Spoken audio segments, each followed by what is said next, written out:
Я боюсь, что это найдет сейчас.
Если вы прогуляли класс в этой причине, то сейчас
Да, конечно, география.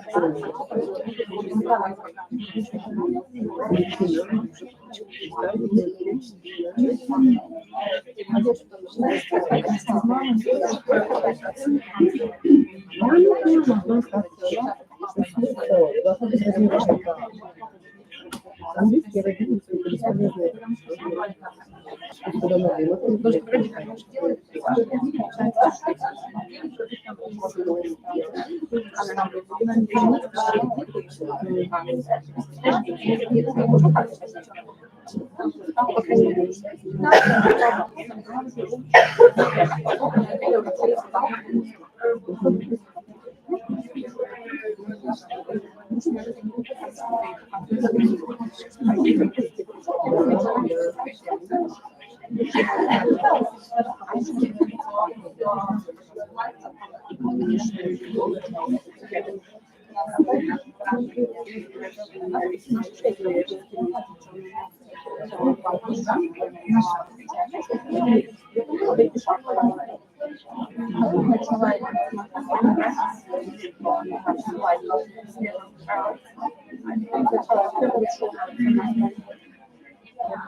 А потом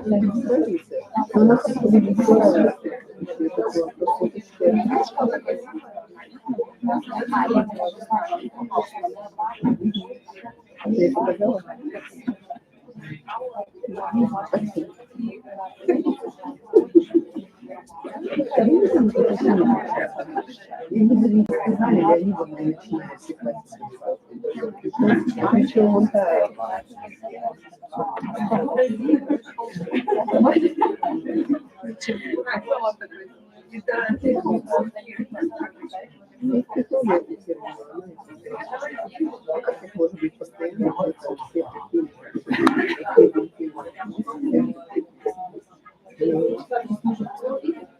что Ольга была, что Светлана это была мощность. Все не так, все не сидит, что мы держим.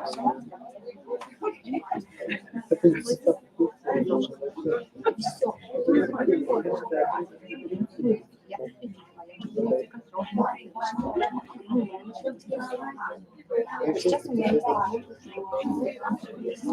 нет, ну, Виктор, мы так потом тоже, ну, что-то зарплаты не дадут. Мы берем там.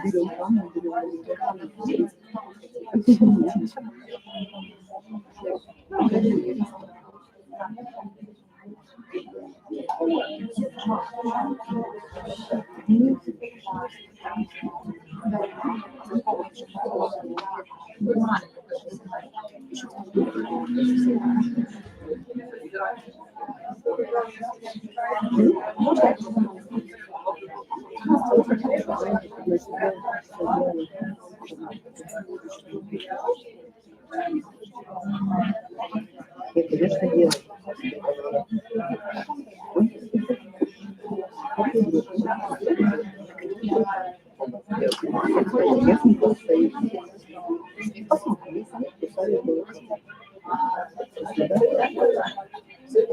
Я бы хотела ездить, я там сделала второго инком.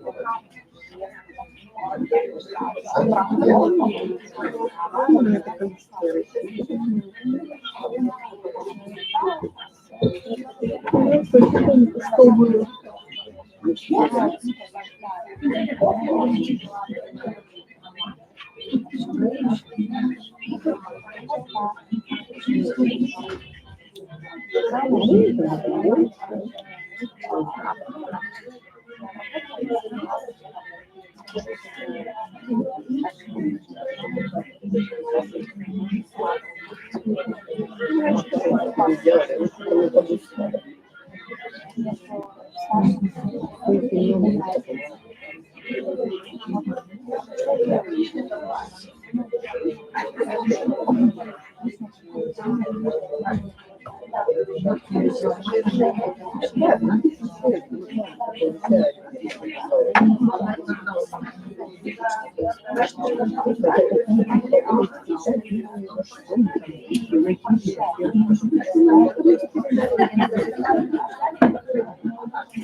Ну да, разбитого своего нет.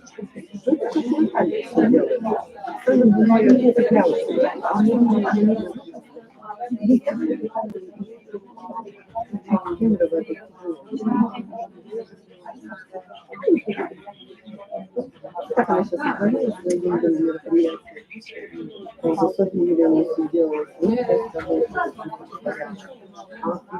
Но у меня камеры. Ну, не знаю, А у меня же ладно, это пользовательство.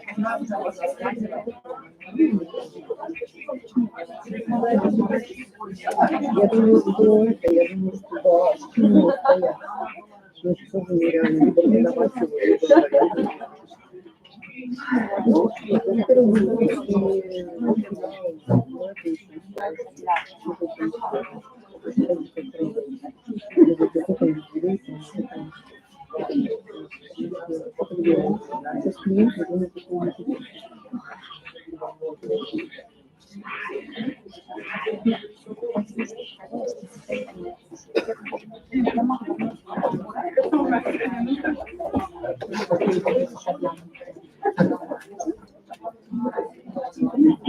онлайн очень больше. Они потому что не было продолжения. Это самое мотивирующее. Сейчас я еще и не вайк.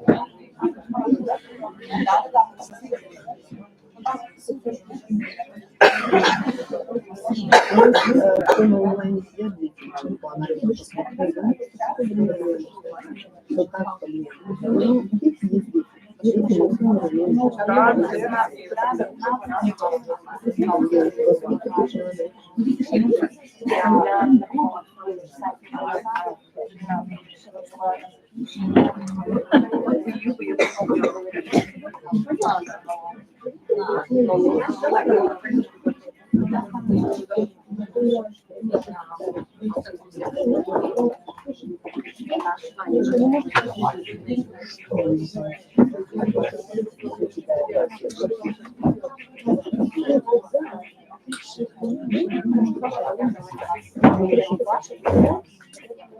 Серьезно, да?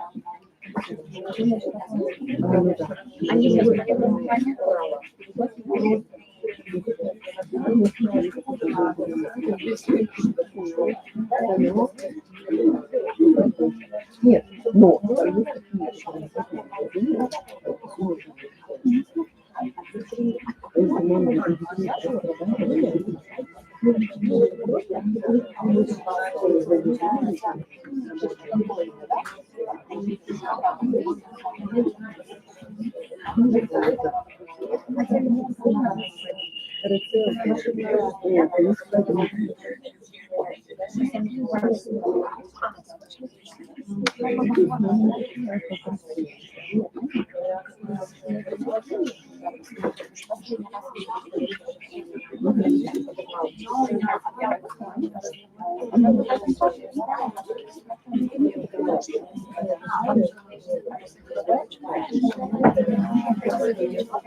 Ну ладно, не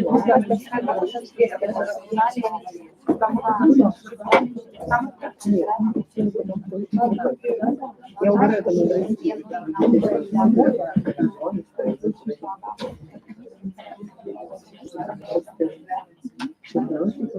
они там реально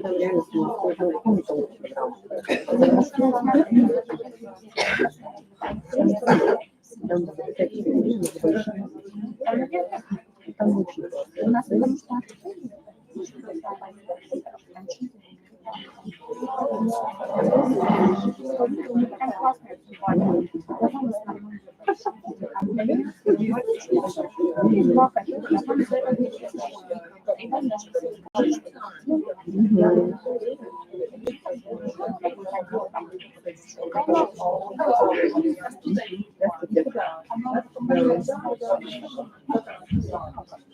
я тоже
Shall we start? Good morning, dear colleagues. It's an immense pleasure to see you all here at this event. We've been planning to organize this kind of seminar for some time already, since 2019, I think. For some reasons, we haven't been able to do that. I've been into teaching myself for about 20 years, and I understand how important it is for us, for teachers, to develop ourselves, and how much effort we have to put to this, especially in this part of the world, in Siberian region. So today I'm greatly honored to have been organizing this seminar, and I hope you will find something useful for your lessons, and I hope you'll enjoy the seminar. And now let me introduce our speaker, Delta qualified self-trainer Brendan, who has come today all the way from Stavropol to Krasnoyarsk. And now to you, Brendan. Okay. Well, first of all, thank you for inviting me. Can everybody hear me? Yes. Usually I don't need a microphone, but if you have trouble hearing me, just tell me and I'll use it, okay? Right, now can you please put your hands up if you're sitting next to somebody that you know? Right, stand up, sit next to somebody you don't know. Yeah, please, everybody stand up, sit next to somebody you don't know.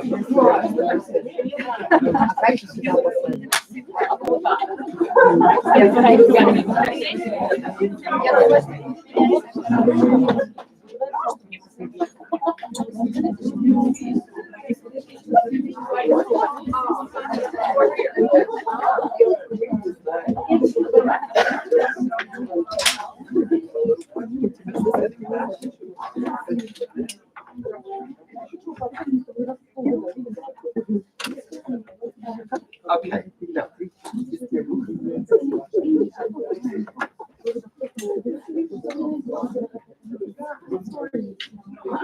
Before we begin, okay, firstly, can you arrange yourself in 5 groups, please? Move the chairs so we're kind of sitting together in small groups, in 5 groups.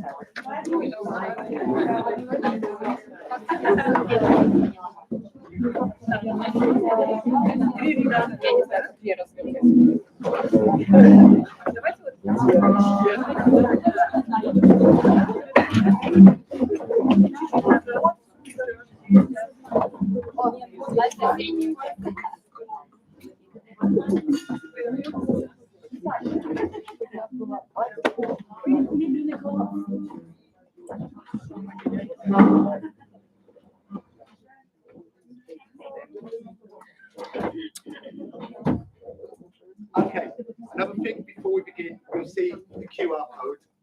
Okay, so rather than give you loads of documents, you can scan the QR code and it has all the documents that we're using today.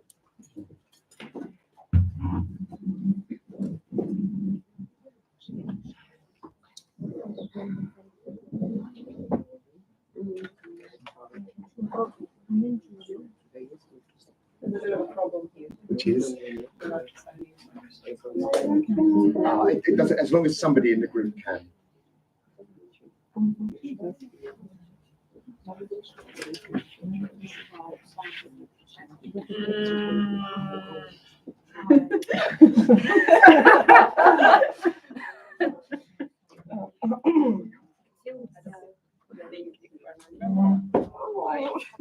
Count correctly. Yeah.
Мне все потухло. Я ушла, но я начала посмотреть. Что-то необычное. Sorry.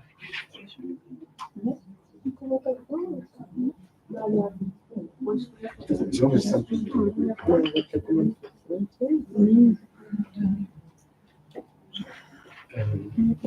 I'm not sure. As long as somebody in the group can do it, don't worry. Okay.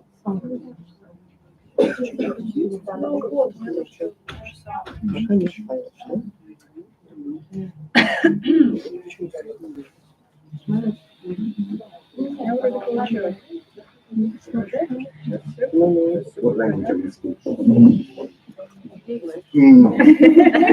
Sometimes we speak mother tongue.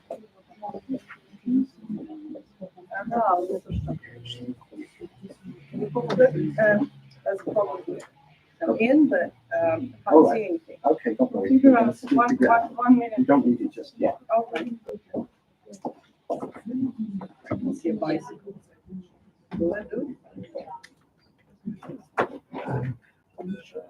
Да, вот тоже работа у вас на email должен быть. Ну, дальше все равно лучше читать.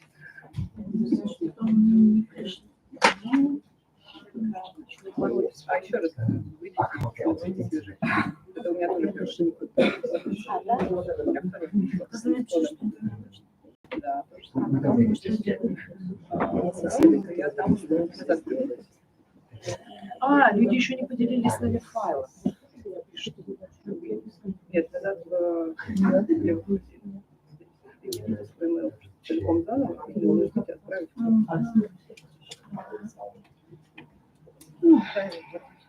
Прямо вот сюда.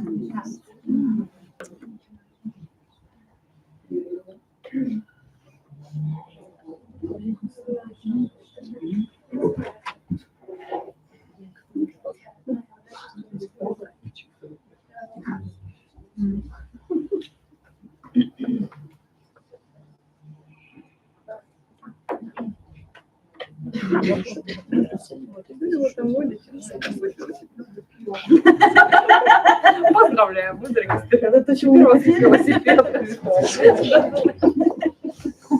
Okay, so don't worry that we have a small technical problem at the moment. We'll get there. I've got the handouts anyway. All right, so listen, please. I'll give you 5 minutes. Have I met any of you before? Yeah. You're very lucky people. Right. Okay. So, how many people have met me? Put your hands up. Not many. Not many. Okay. So listen. Just by way of introduction, I'll give you 5 minutes. Work together. Okay. Create some questions just to ask some biographical information about me, so we get to know each other. Okay. So 5 minutes. Are we speaking English or Russian? We are speaking English.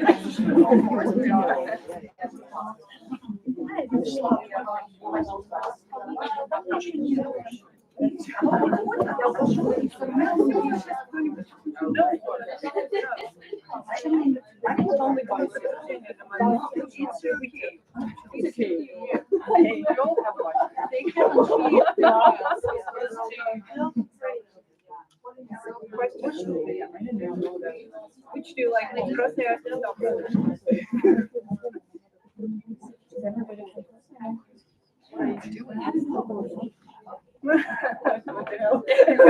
hell are you doing here? Who knows? Nice.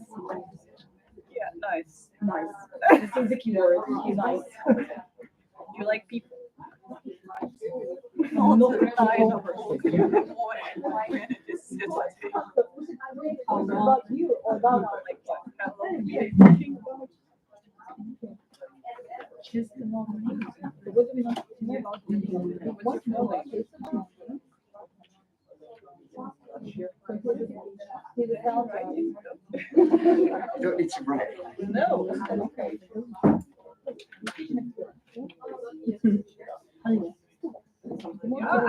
I've already asked like a dozen questions. Nobody likes them.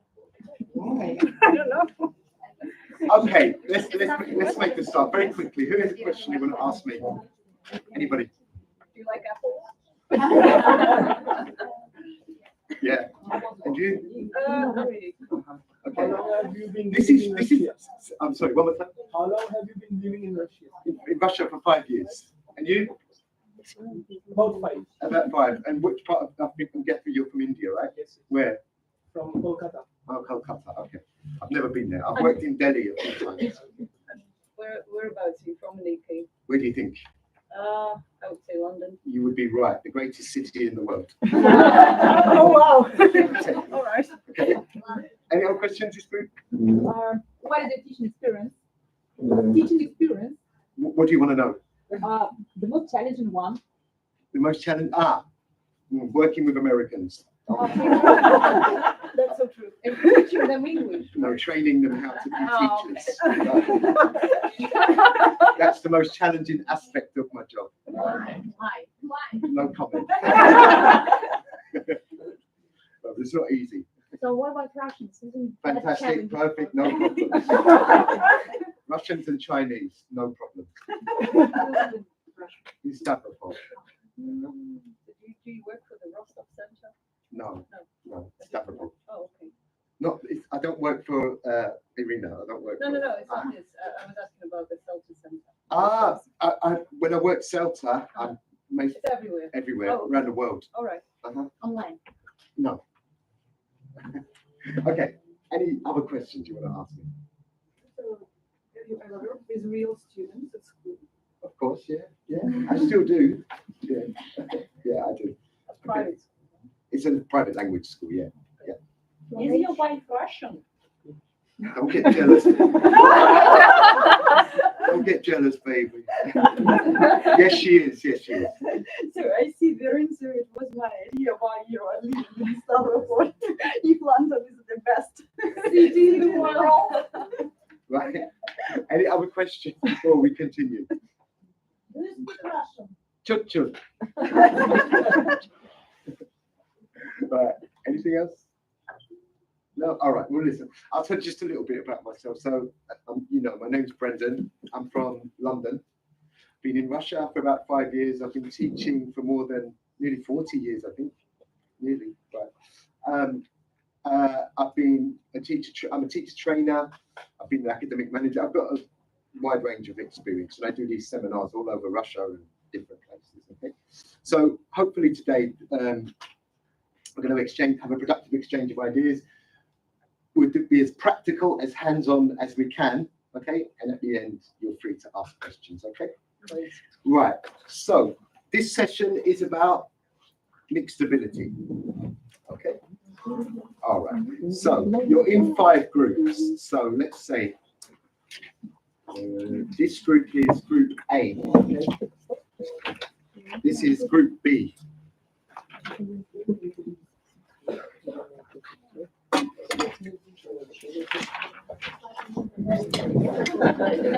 Wait.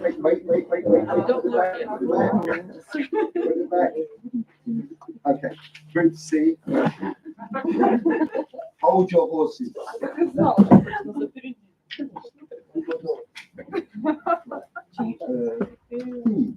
There's too many groups. Oh no, it's one group. Okay, fine. You can add some students. All right. Okay, Group D and Group E. Okay. So each group has a different task. Okay. Okay. So for example, Group A, you have a find someone who task, right? For example, find someone who has taught English for more than 10 years. Okay. It's B. Right. So what's the question? Is it within the group? No, I'll explain it more. So what's the question? How long have you been teaching English, all right? Or how long have you been a teacher? Okay, right. Okay, so you've got, I said 5 minutes, but I'll give you 10, I'll give everybody 10 minutes, all right, to prepare for what we're going to do. Okay, so that's Group A. Group B, okay. You're just going to make brief notes to answer these questions about yourself. Okay, right. Group C. Okay. How long teach English? You have to create questions from the prompts. Do you think we could use Right. one? You ladies are waiting for the right? Okay. These are the answers. You have to write the questions. Okay. And Group B. So create questions. And asking each other to create questions.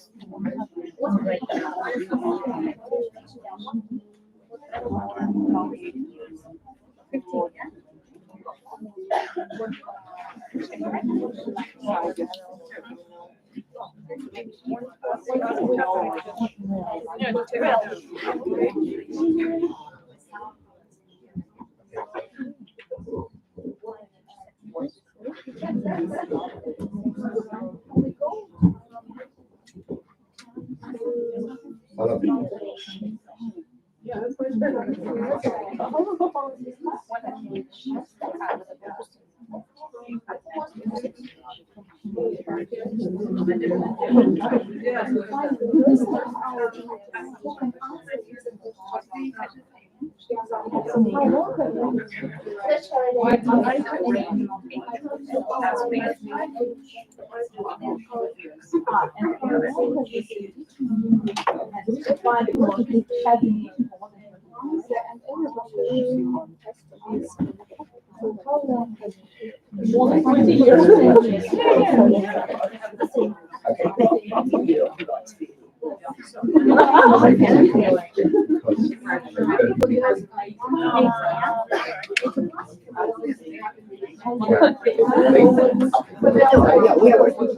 Okay, but you're going to be working individually, so perhaps take a picture of this.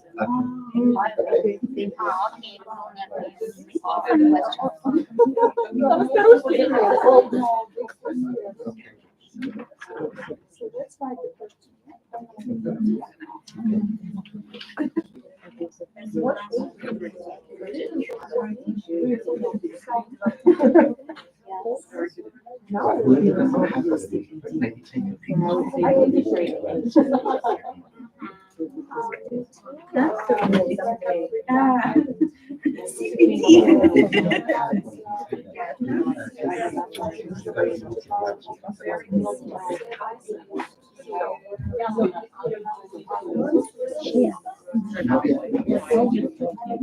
If you don't have one of these, can you please take a picture of me around? Don't forget to If you don't have one of these, please take a picture of me. don't go to state school. Don't be afraid of it.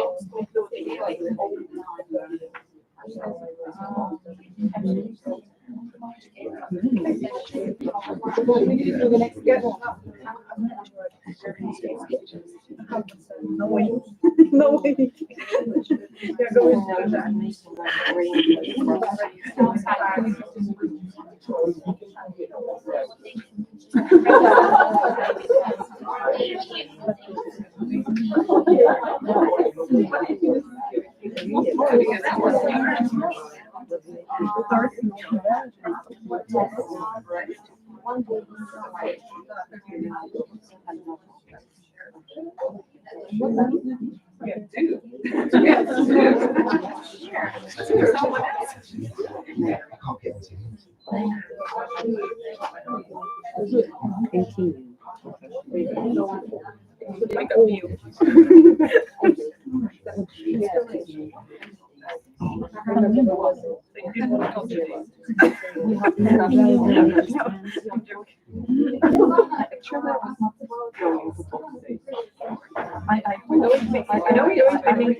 I really hope they would still just enjoying it.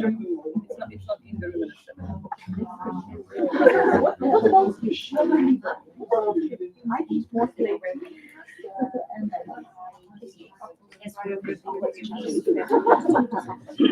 I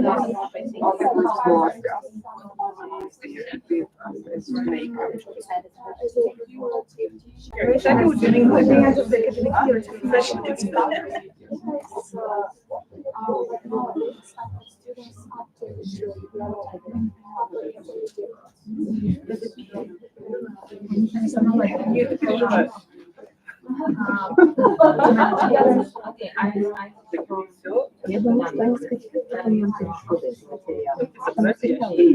материалом чтобы мы сразу скачали и забыли.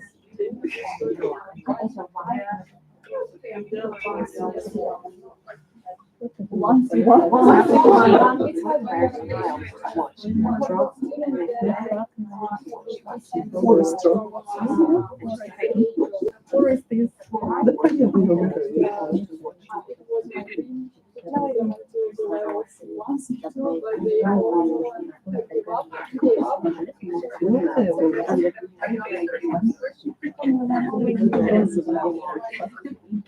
Okay, thank you very much. 1, 2, 3, look at me. 1, 2, look at you. Very good. Right, okay. Now, everybody please stand up.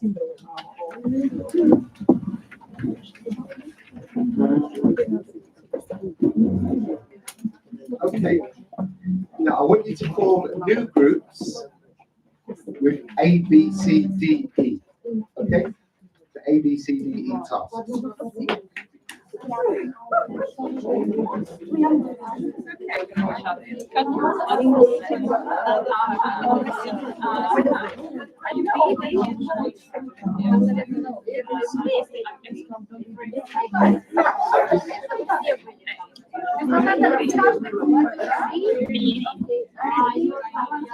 So we need to see D and E.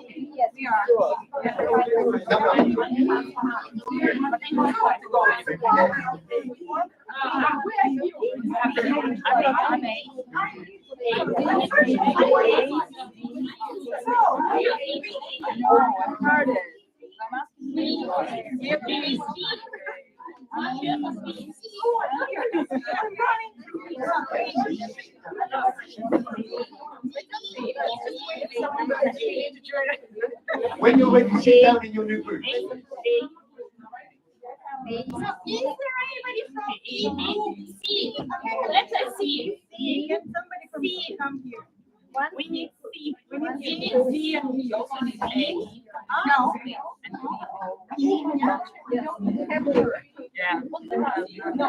I'll tell you in a moment. Right, sit down in your new group.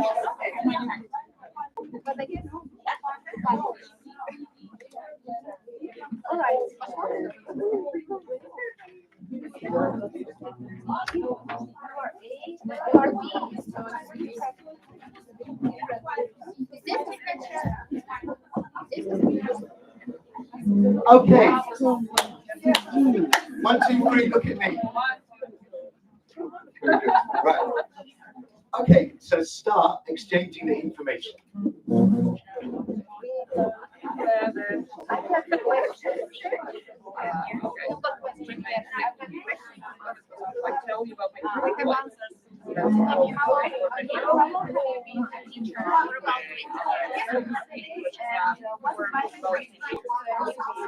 Make sure you speak to different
One, two, three, look at me. Thank you very much.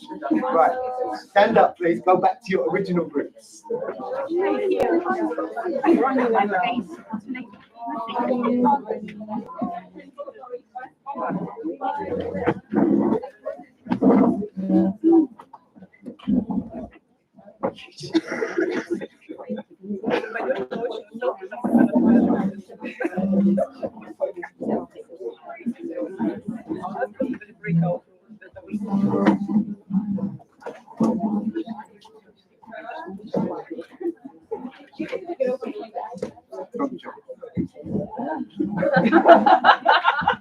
We will do our best. I don't know.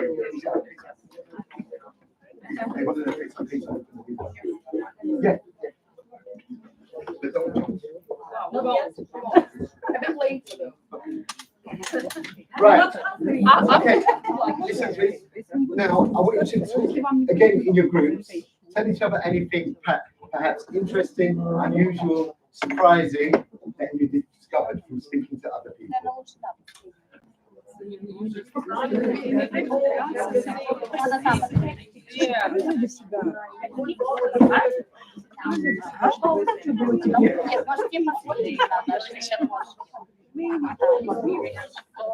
Change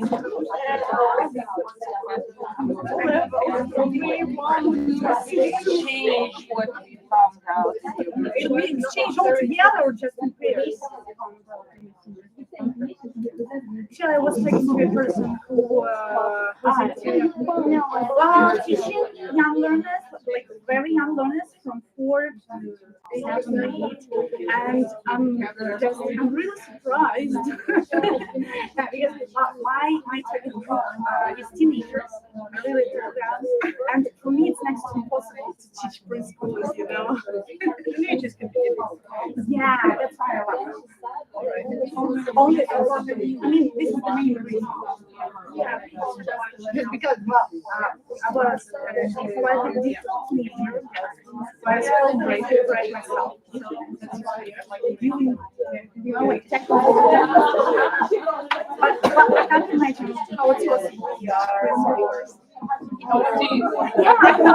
I know because well, our center where I work, I mean, the language center, it specializes in teaching preschoolers. But for me, well, there's no way. We enjoyed the violin exams. That was nice. Exactly. Yes, the violin. Ah, yeah, I'm prepared. We used to be good. Right, and it was always quite nice. Small kids, encouraging them, yeah, especially because the assessment scales and things like that. So it was a pleasure, but I can't imagine teaching English. Because at the moment I have my kids, that's it. Yeah, maybe I'm also just sick and tired of bringing up small kids in the family. It's challenging, but it is interesting. Okay. Okay. Right, let's see. This lady, what's your name? Anastasia. Did you find out anything interesting, surprising, dramatic, wonderful? No, I don't think so. We teachers are very boring people. The same with you. Did anybody find out anything unusual, interesting, similar to themselves? Lots of similar things. For example? For example, we all have pretty much the same experience, about 15 or a bit more than that years of experience. Okay. All right. Anyone else? Okay. Now.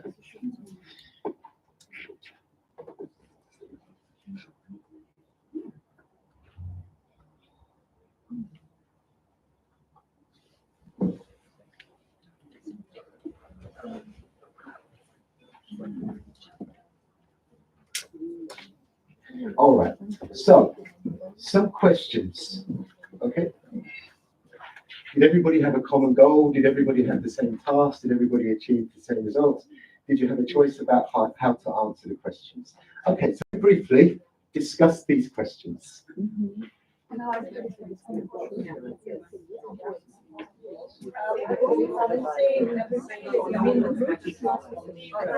Everybody. We are all colonial. Getting to know each other, socializing. Yeah, you just Some of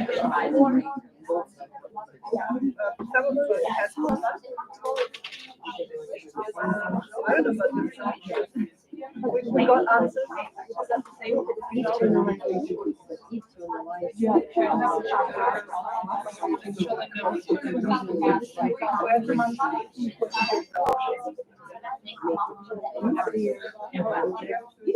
Well, yeah, there was this girl from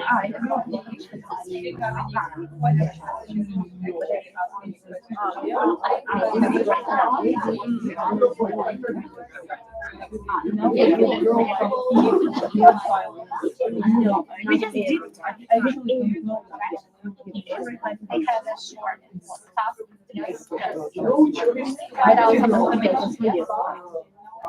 There was someone from there was but there wasn't there weren't questions like just like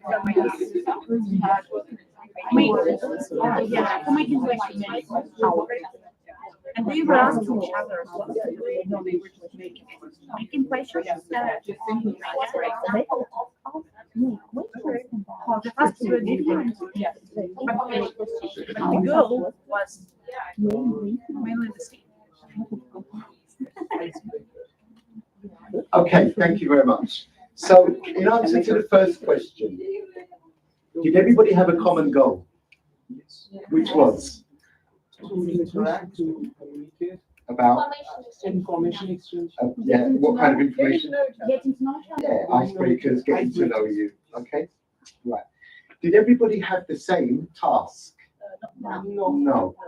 Okay, so what was your task? Find someone who, okay? And your task? Answer the question. No.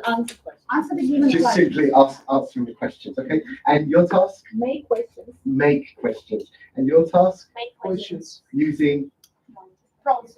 prompts, right? Sentences from prompts. Okay, and your task?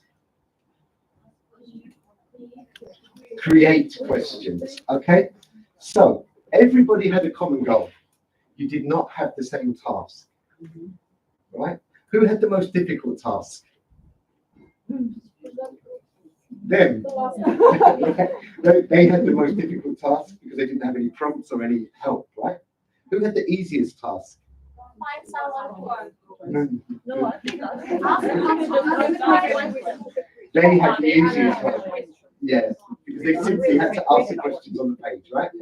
Okay, so you can see what I'm getting at. Everybody had a different task, right? But they all achieved the same goal. Okay. Did you have a choice about? Did everybody achieve the same results? Yeah. Okay. Did you have a choice about how to answer the questions? Yeah. Yeah, it's a free country. It's not a joke. Right. But another way we can do this, all right? So, for example, the less confident students, they can give, for example, opinion or fact because. Okay. More confident than that, opinion or fact because. Example. More confident students, opinion, fact because. Example, condition. Okay. And the most confident, strongest students, opinion or fact because. Example, condition, conclusion. Okay. Now, so for example, let me just demonstrate that quickly. Do you think everybody should learn to speak English? Opinion because. definitely there is no doubt that people should learn how to speak English because they can communicate with other people all over the world. Okay. Now, when you give opinion, because, very general, right? Yes. So, for example, everybody should learn how to speak English because it opens so many doors in life. All right, so that's opinion because, right?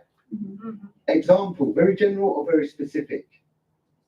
Right, everybody should learn English because it opens so many doors. For example, Getting You can a enter job. a university in a Okay, foreign and country. Getting a job in an international so company. career opportunities, right? Mhm. So everybody should learn how to speak English because it opens so many doors, right?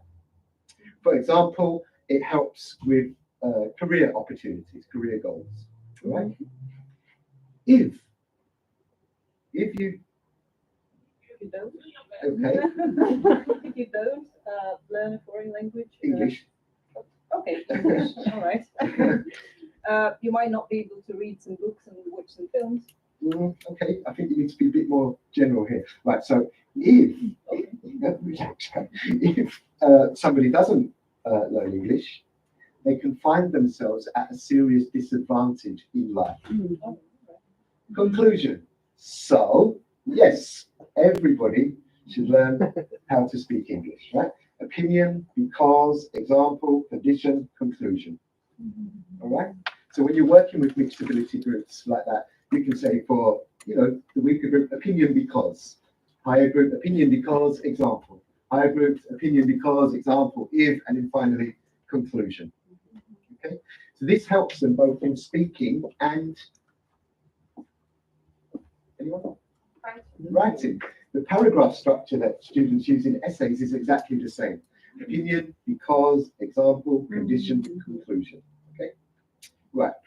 So you did have a choice how to answer the questions, but I could have also given you that, right? Okay, so finally, this activity that we did was an example of what? Opening. Not quite, not quite. Working with mixed ability groups. Differentiation, right? So working towards the same goal, but a different task depending on the learner's abilities. Okay? Right. Okay. Any questions about that before we continue? No? Okay. Actually, for weaker students, it's always challenging even to come up with because. With because. Yeah, okay, okay. Even because is very challenging. All right, so even weaker students. Yeah, they just say because it's interesting. Yeah. Their favorite answer. But if they're so weak, just opinion or fact, right? They can, as they get more confident, they can build in reasons, examples, etc. Okay. All right. So differentiated tasks, and we'll be talking more about this a little bit later. Okay. Right. Does anybody use differentiation in the class? Try. You try. Yeah, let's try because it's very difficult. Yeah, just to take into account all the abilities and skills of our students. Right, which brings me on to the next point. Okay, so have a look. In a sense, all classes have students of a mixture of abilities and language levels. True? False? All right. The bottom line in any of our teaching contexts is that while thinking of our students as a group for practical purposes, we also have to recognise that the group is made up of individuals who will naturally have different strengths and weaknesses for a range of reasons. Okay, again, in your groups, discuss how far you agree with these other things. Okay. If you can't see, come up and take a picture.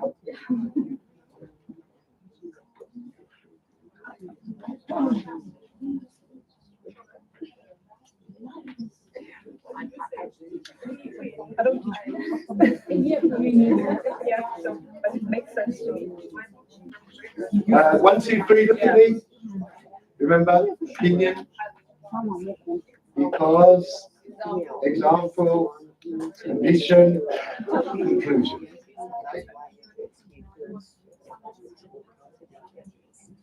All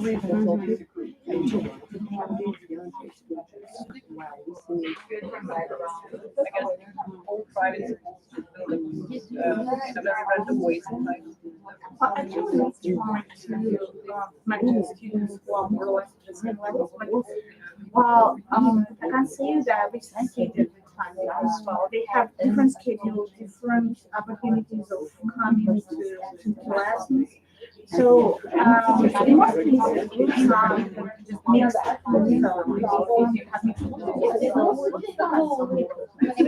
Which is quite, you know, I mean, quite a meaningless. If you think about it, university also had a mixed ability. Schools, secondary schools. Yeah, like, I'm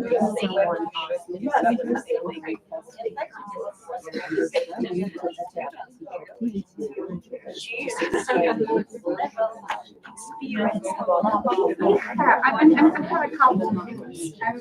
Well, actually, from 8 to 10. From 8 to 10, yeah. I mean, so I'm teaching them for the 6 years. One year. I'm teaching them for the year. So from the beginning of my career as a teacher, so they were kind of my first group students. Now, so next year they're taking them, and we are more or less similar in the abilities, but well, we nurture them. Really, basically, your results. Yeah, and one more group of the 5 years students, they also just brilliant, you know, but all the rest. I mean, so I really have this pleasure of teaching them. Like when I come to their lessons, just I'm blissfully happy to have them. In most cases, it doesn't work. Okay.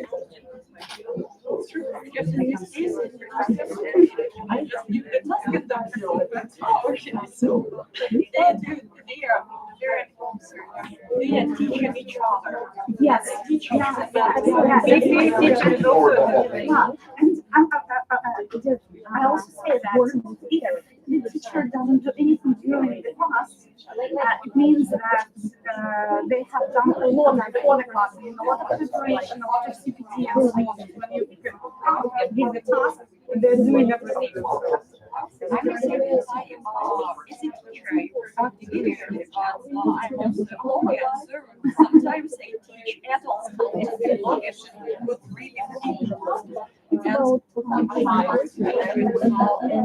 how yourself we teach legal security because the regulation is the experience, the opinions, and the weaknesses and years. Oh my God, so that when I got here, I usually have just one lesson here every year. I always try to do and substitute after my son sometimes have lessons. And then the people, teachers who work with groups should get money really, because it is not the same, especially when you're teaching individuals.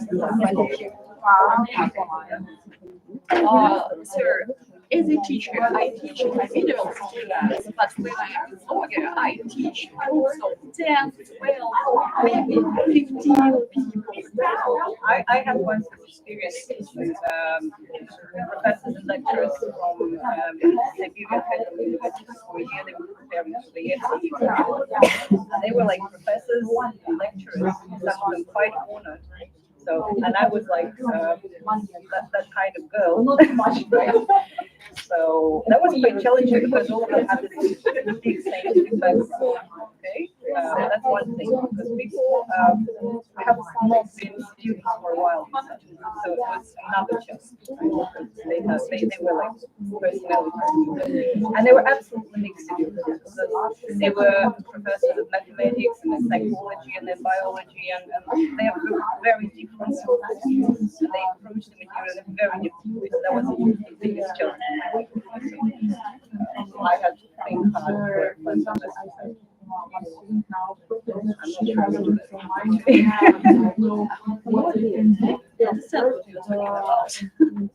So I teach adults and they understand what you're talking about, and it's really important to understand. Get them involved together. This is our job. But your own experience. We should use different laws because we should do and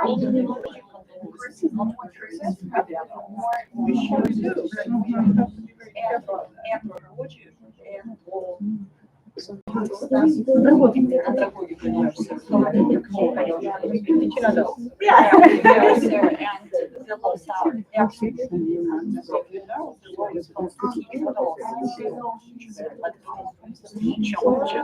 Yeah, but if you do like a self-defense, it's not really about children. And they don't really, I didn't see any big difference. So I've never been kids that teachers that I'd say that what they teach you is like what's happening here is also challenging because we're teachers quite experienced and we have our strong, we're quite opinionated, right? So it could be challenging to just say, okay, that could be wrong, that could be right. Okay, 1, 2, 3, look at me. What do you say? You're supposed to say 1, 2. Let's try it. 1, 2, 3, look at me. 1, 2, look at you. Right. Okay, so let's see. Do we agree or disagree with this statement? Let's see. This lady, what's your name? Nadezhda, yeah? Okay, what do you think? Because?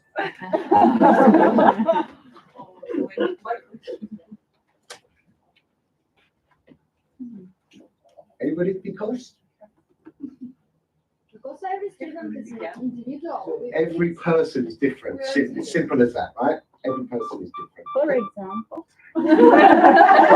Okay, for example, right? No, yeah, good idea. Yeah, for example.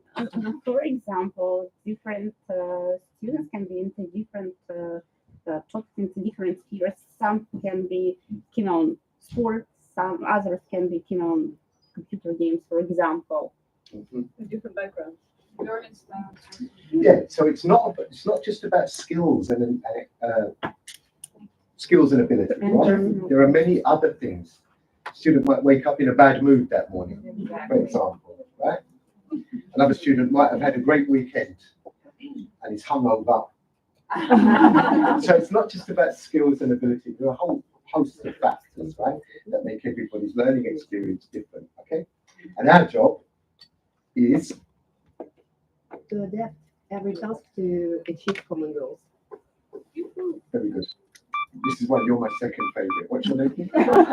Ruslana. Ruslana. Okay. Right.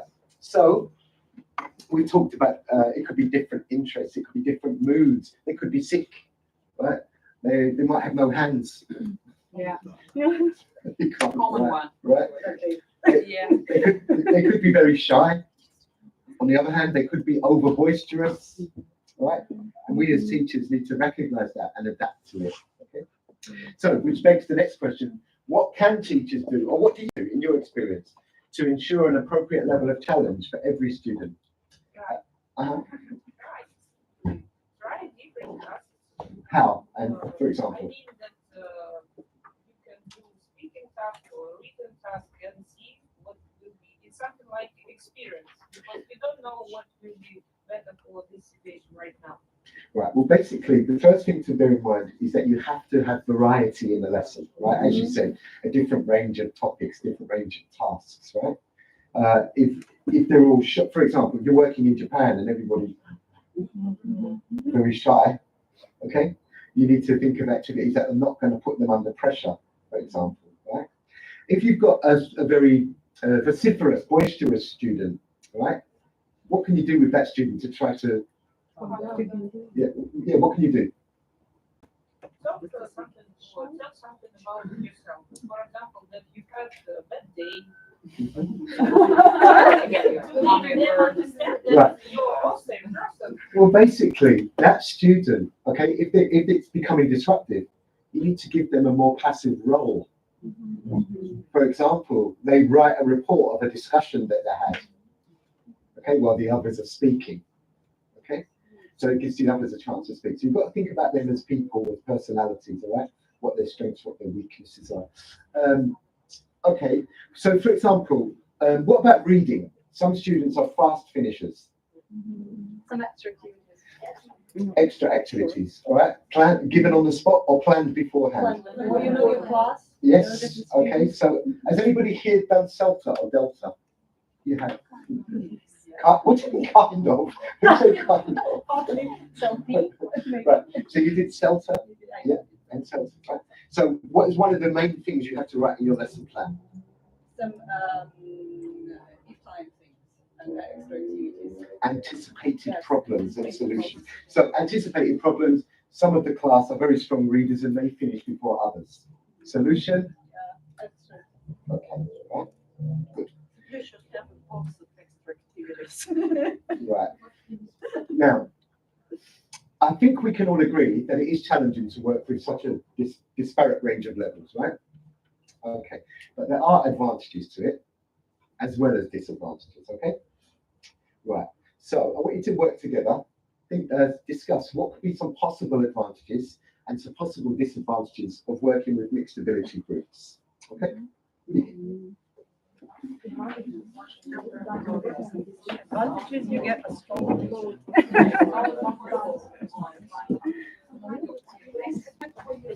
If you would like to get each task of your class, you will stay exclusively there.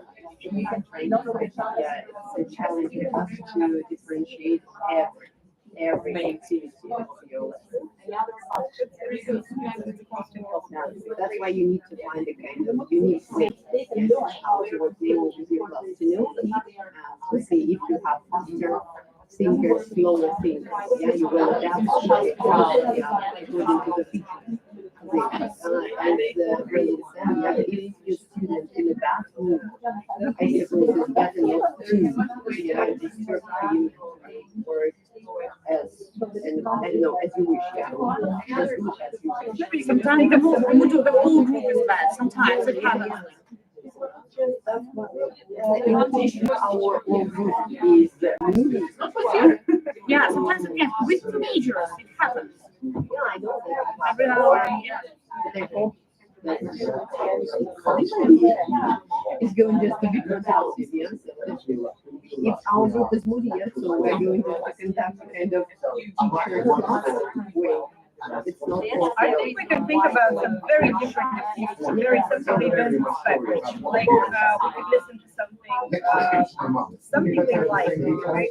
So the thing we do start teaching, like we analyze what kind of things. no, our group.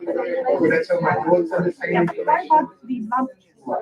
So we are matching students. Making us as a teacher, as teachers more flexible. So you're right. It should be a constant change. See I know that that every when I single go to the first thing that makes me really sad. awareness, for example, Right, they're as feeling 10 students. I don't allow it. Only find out the word which is in the gap. And Finding then- strong points in each student. Yeah, they're going to feel happy. I hate What also, I said students, but I also weaker students get the opportunity to work with the strong ones, and thus being this experience of working with stronger, because well, if they're constantly working with only weak ones, they don't have this, they don't have anyone to catch up. If you're sitting next to someone you know. What's the student is the weaker, the weakest one every time when You in the group, you constantly in group activity, you can put together the students who are on the same big level. One activity, you can group the weakest students and the strongest students. The biggest students try to do their best to but there are some students who give up because I'm the weakest, so I can't give up.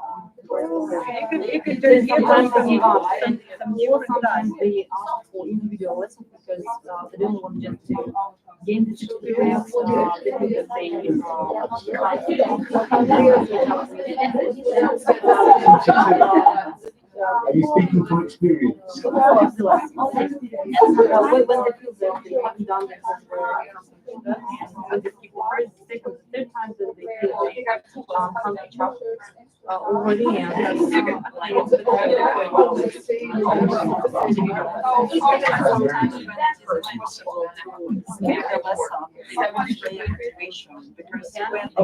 So no advantage. Why is it motivating for me? Actually, public school is self-required. Yeah. Very far from these principles. But you want to try to emulate them. But you know, I think the first thing we know about is that because when I was only 18 years old, I was getting my diploma for and I was conducting experiment in the public school. So they know, they try. It's difficult when the system is I was interested. Yeah, when I adapted 30 years about and this group Okay, 1, 2, 3, look at me.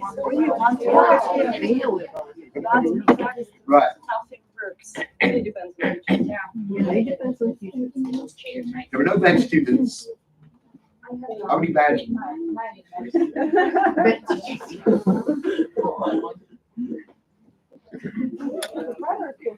Well, okay. So, I think, most people, when they think mixed ability, they focus on the negatives, the disadvantages, right? Okay, so let's get that out of the way first. What are some of the disadvantages? Challenging. For teachers, Because because you have to prepare extra tasks every time and extra worksheets. If something goes wrong.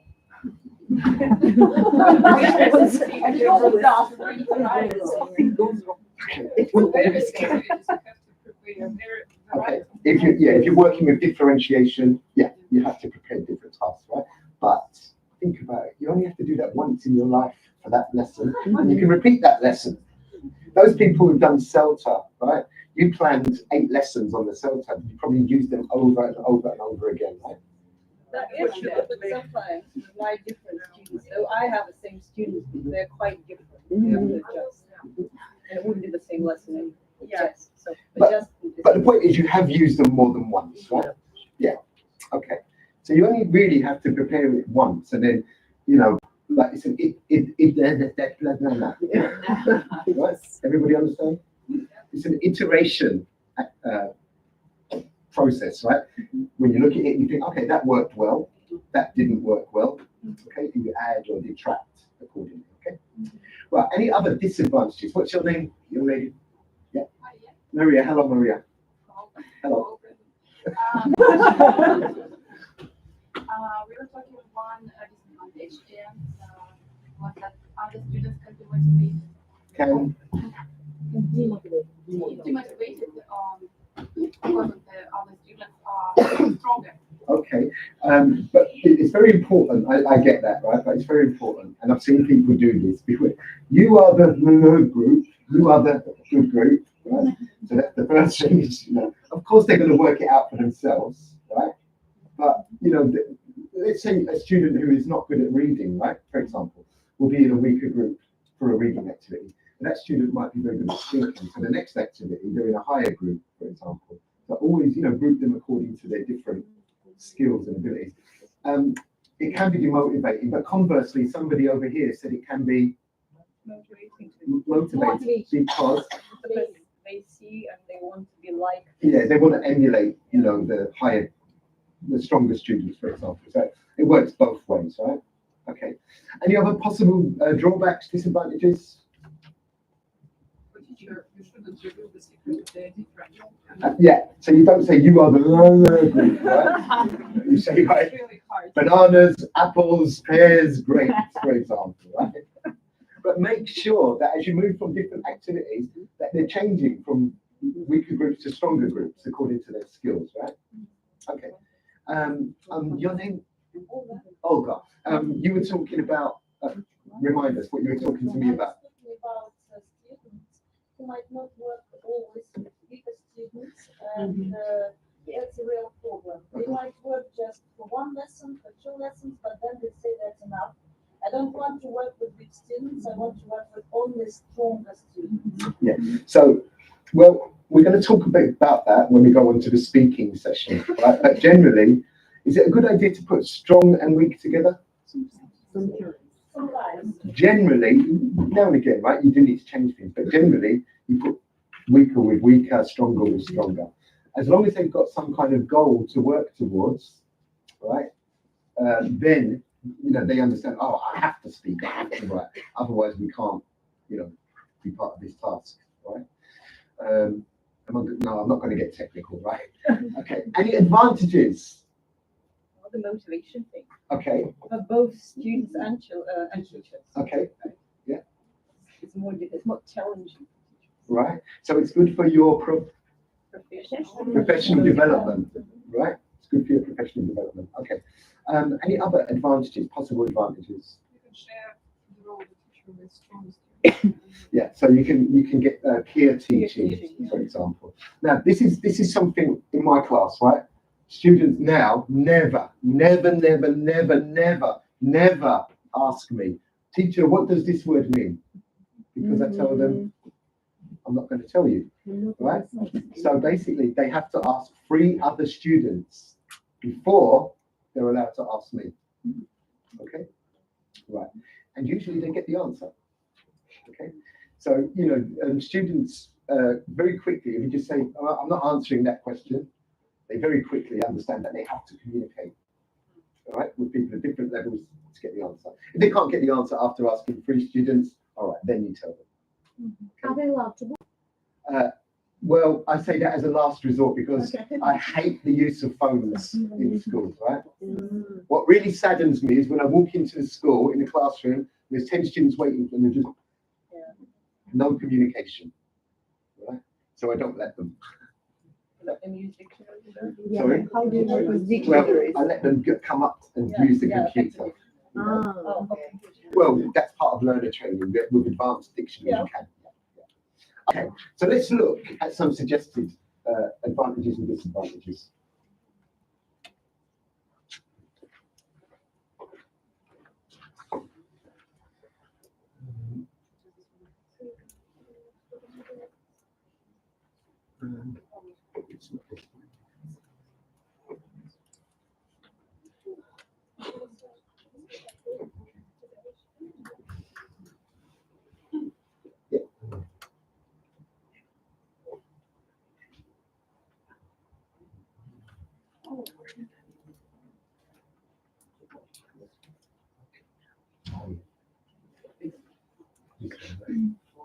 Okay.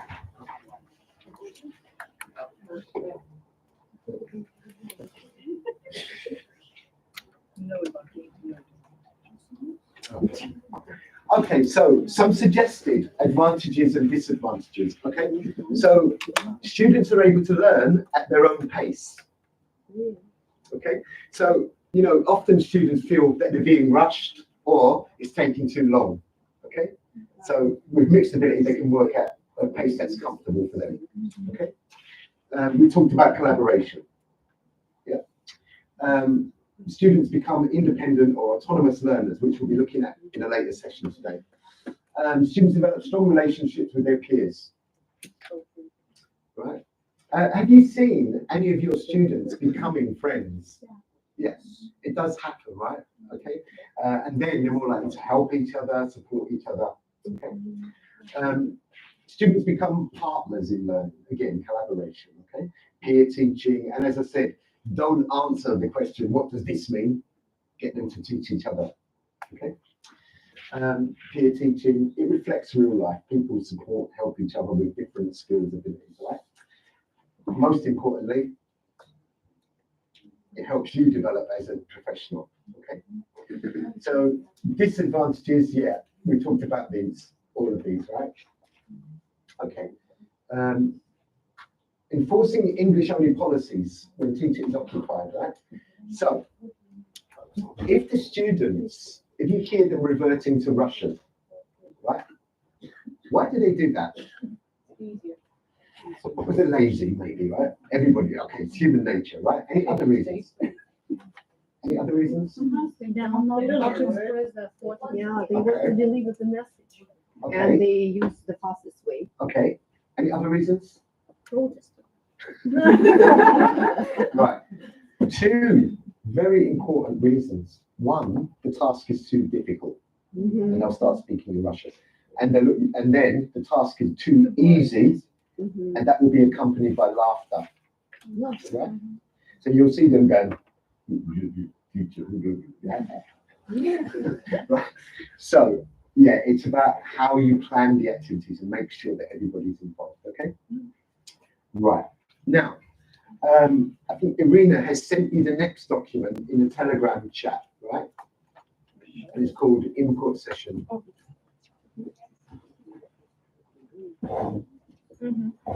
Has everybody got that?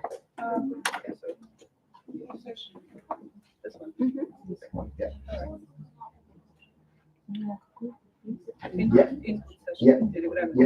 Yeah. Input session.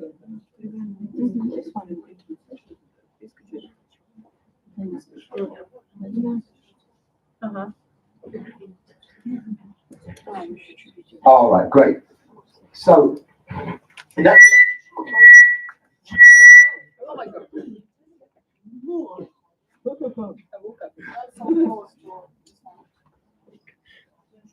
sorry. So in that document, you can see a range of different problem areas, all right, with mixed ability. So work in small groups, discuss, have you experienced these? Do you experience these? And how do you approach them? What do you do to solve the problems? Okay? Right, begin.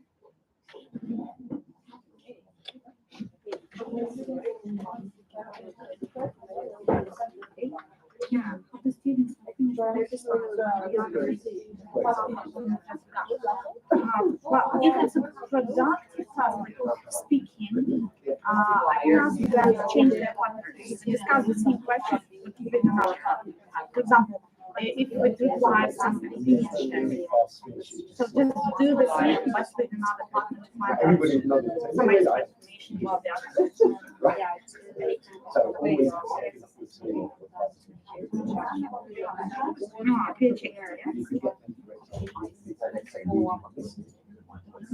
Yeah.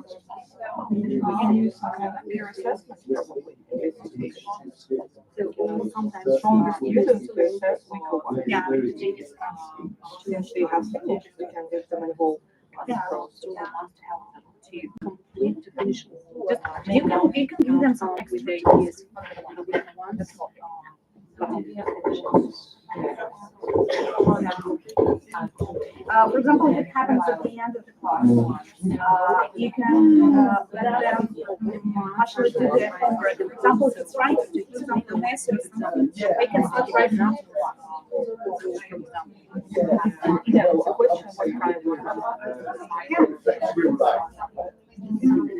These students get bored in the short time.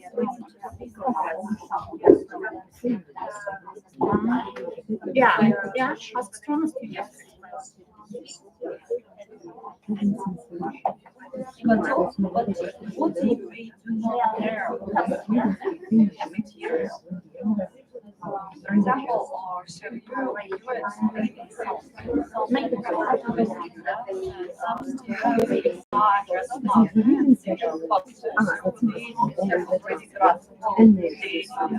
but the rest of the class is Why not ask them to come up with some examples while you explain to the weaker students the topic? So the stronger one can come up with some ideas with some examples with some situations. Okay, I'll be. Sorry. Yeah, the stronger students get bored. If they have time explaining to the weaker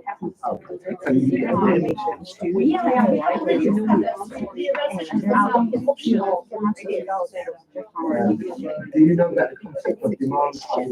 They choose their strategies, how to work. They know. I'm not sure. You don't think so. Okay. When, for example, finish, It depends where you teach, right? So it's secondary education. especially when living years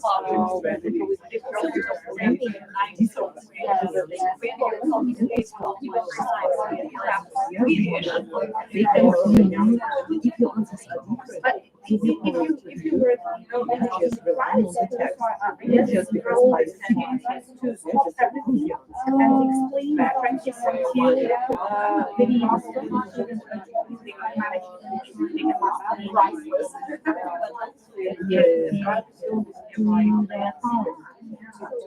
But what's the point of moving forward? Yeah, I don't remember it. We were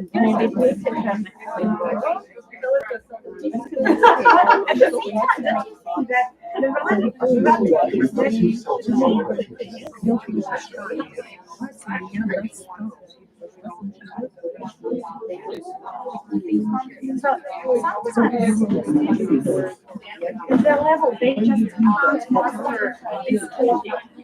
No matter how detailed your exposition is, how much practice they just can't do it. And maybe sometimes you have to move forward and get back on the next level.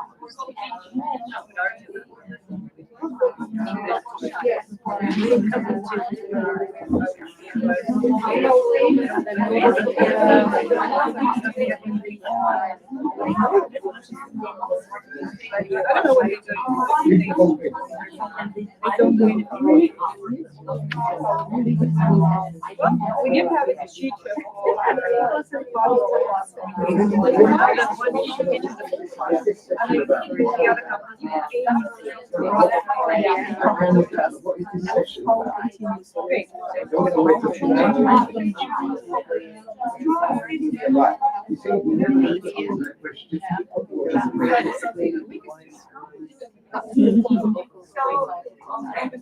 they always I would probably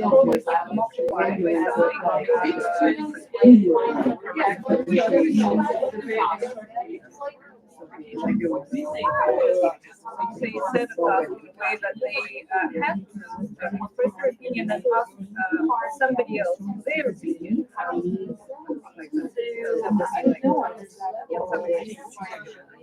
Some monitoring.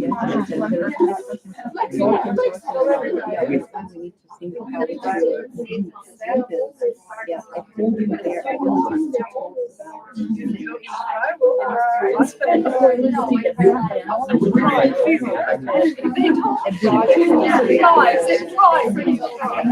I like to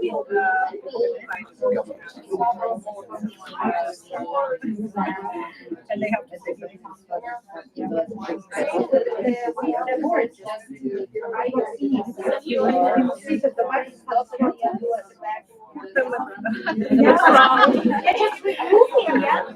Maybe for people to see, like, a random, so that means that it was a random choice. I like English.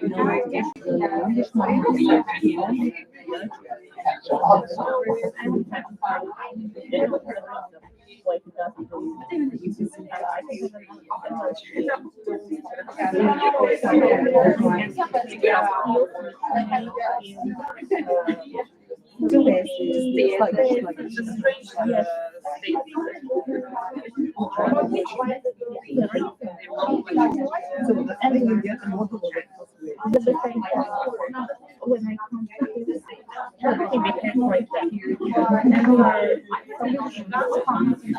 What is feature here? Pretty stupid.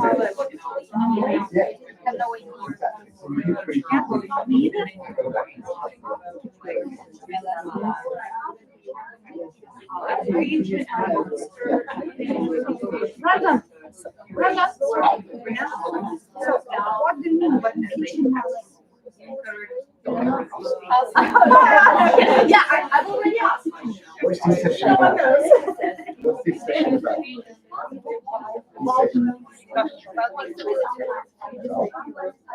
I don't know where to teach. It's about mixed ability, mixed levels,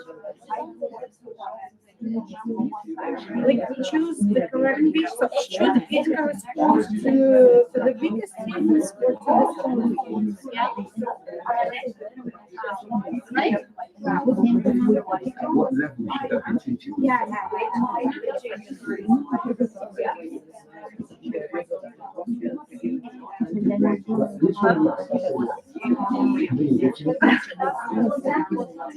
For example, if how group is B2 and how group is A1, should I teach A2?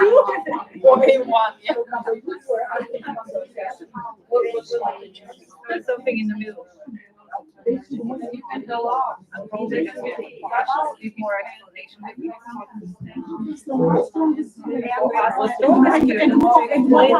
And what else for strong? So they ask the strongest students to explain the task for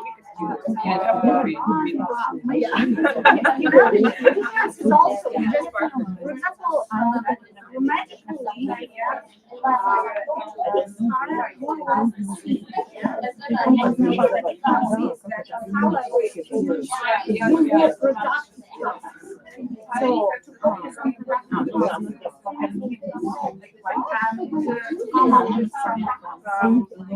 usual reading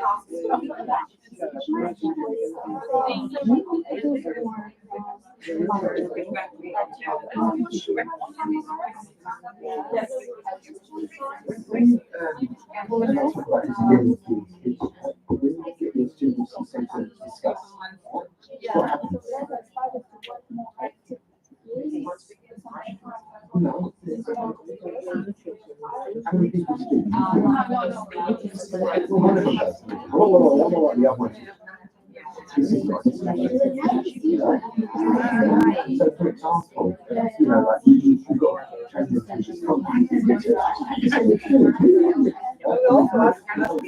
so what I mean, right? how many That discussion about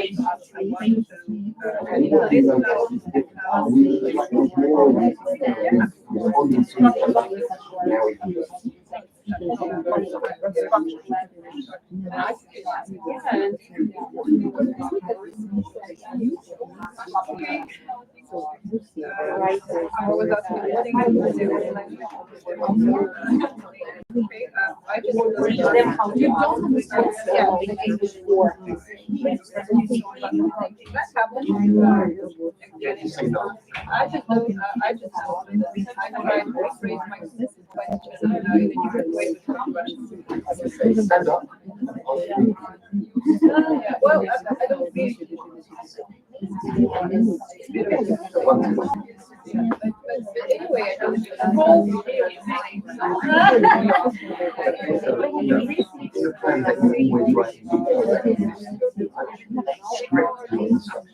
Yeah, we did it.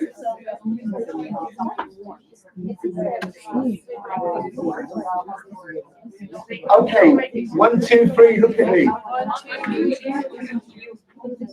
All right.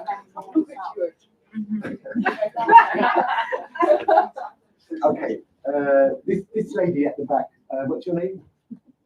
Yeah, Oksana. Okay, so what was the first problem situation?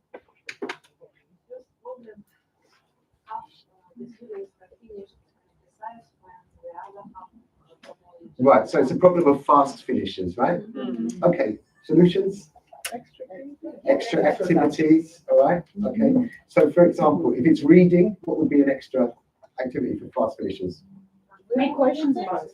Okay, you could get the stronger ones to make 3 more questions about the text, for example, right? Okay, any other possibilities? If it's a story, for example, yeah. I once did that about the 3 little pigs, long before this LGBT thing come along, but it was about right, the story that they wrote was well ahead of its time. Yeah. No. Right. But yeah, you could get them to write an alternative ending, right?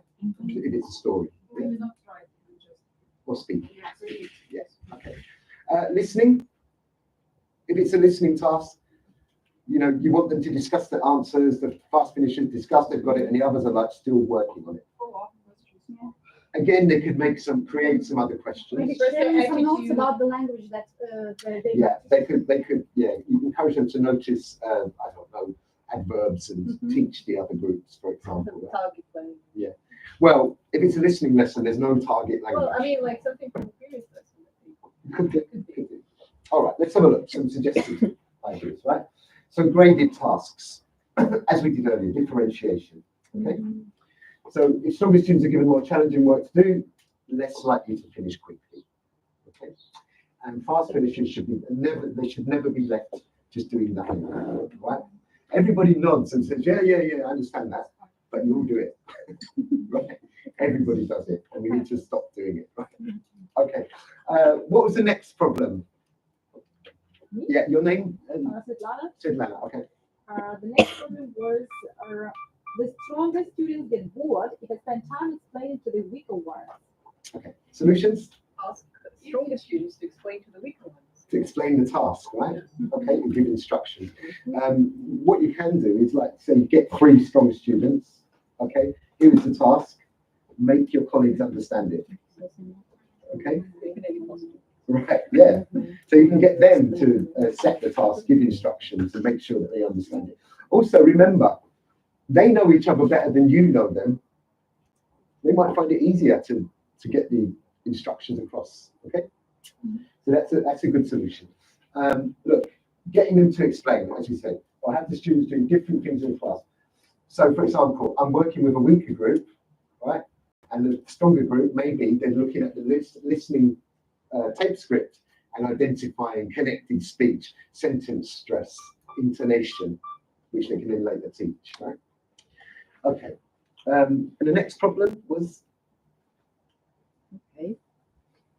We've got a syllabus to get through, but most of them students are already behind. Yeah, okay, so we've got this to get through, but most of the students are already behind. Well, there's a problem here, right, that language schools are also businesses. Okay, but okay, you've got a course book, a course syllabus. What percentage of the course should be devoted to the course book? 20%. No, more than that. About 60 to 70%. Right?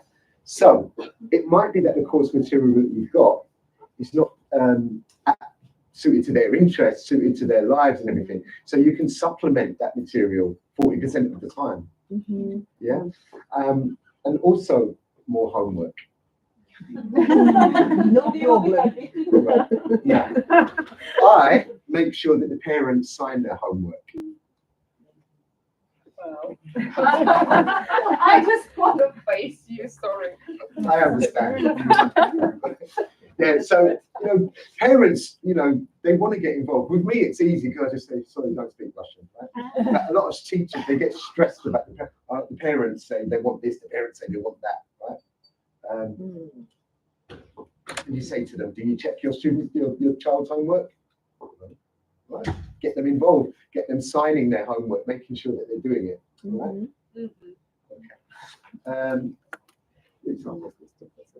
Okay, and yeah, signing up remedial checklists. So remedial work to help those students who are behind. You know, you notice that they have a problem with a particular grammar point, give them extra material to do at home. Question, and this is something I say to all my students. What do students learn in class? Again? Absolutely nothing. Where do they learn everything? At home, right? Think about it. Your classes are what, 90 minutes, right?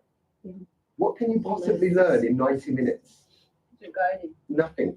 You can't learn anything in class. Everything you learn is outside class. Okay? And some of you are looking at me, but it's true, right? You learn everything outside class. Okay? Extra classes, self-access, homework is a big feature. All right. Okay. The next task. And sorry, what was your name? Kuntak. Okay. The strongest students dominate. Okay. Strongest students dominate. Solutions? Shut them down. Okay. How do you shut them down? I'm sorry? Don't give them time to dominate. Okay, right. Again, going back to what Olga said, constantly changing pairings, groups, etc. Okay, that's a very big part of it. Okay, and if that's, you know, if they're still dominating, as I said earlier, you can give them a secretarial role, for example. Yeah. They could be the chairperson. Okay. Yeah. All right. So, ensure that weaker learners have the opportunity to contribute by asking easier questions. Okay. Group work, pair work is a big consideration here. Okay. All right. Okay. And the next, somebody. Okay. Your name? Tatiana. Tatiana. Yeah. The weakest students sit at the back and start disrupting the lesson. Yeah. In a language school, we don't tend to seat them in rows, right, with lots of students. So I don't think it's as big a problem as it would be in a government school or a public school, right?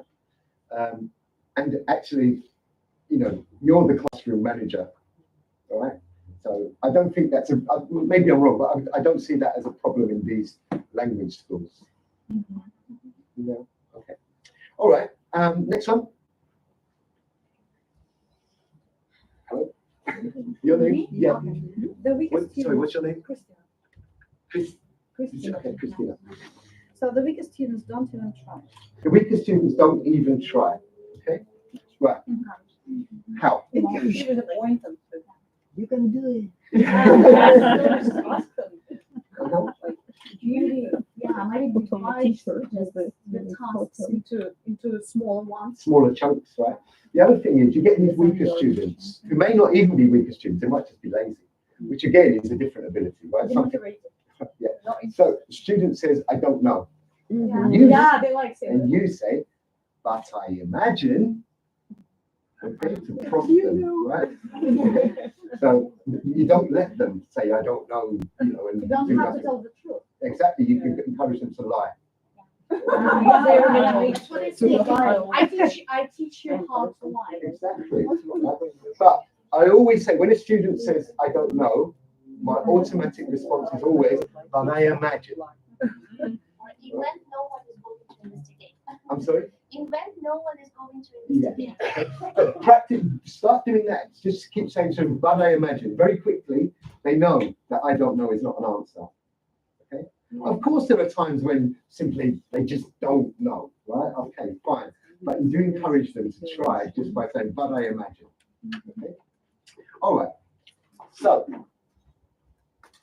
again, different groupings, interaction patterns, varied task design. Okay?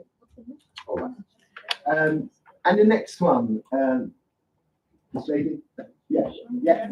And what's your name? My name is Polina. Oh, yeah, Polina. Yeah. I don't know where to teach my lesson. If I'm not mistaken, to teach means that I have What did you call me? place. Yeah. To pitch, right? Pitch. Yeah. Teach. Yeah. Okay. So how to pitch a lesson means what level to teach at, right? So should you teach at the lowest level? No. Right. So you teach to the highest level ability in your group, right? But again, consider that what you can do to include the weak ones. Yeah, to explain tasks, etc. Another thing, teacher talk time. How much of right, the teacher talk time? What should be the ratio? 80-20, right? 80-20, all right? So, should you be giving instructions for tasks on time or demonstrating tasks? Who with? The Strongest students, all right? Again, they feel more motivated, right? If it's a task that can be demonstrated with a weaker student, even better. Okay?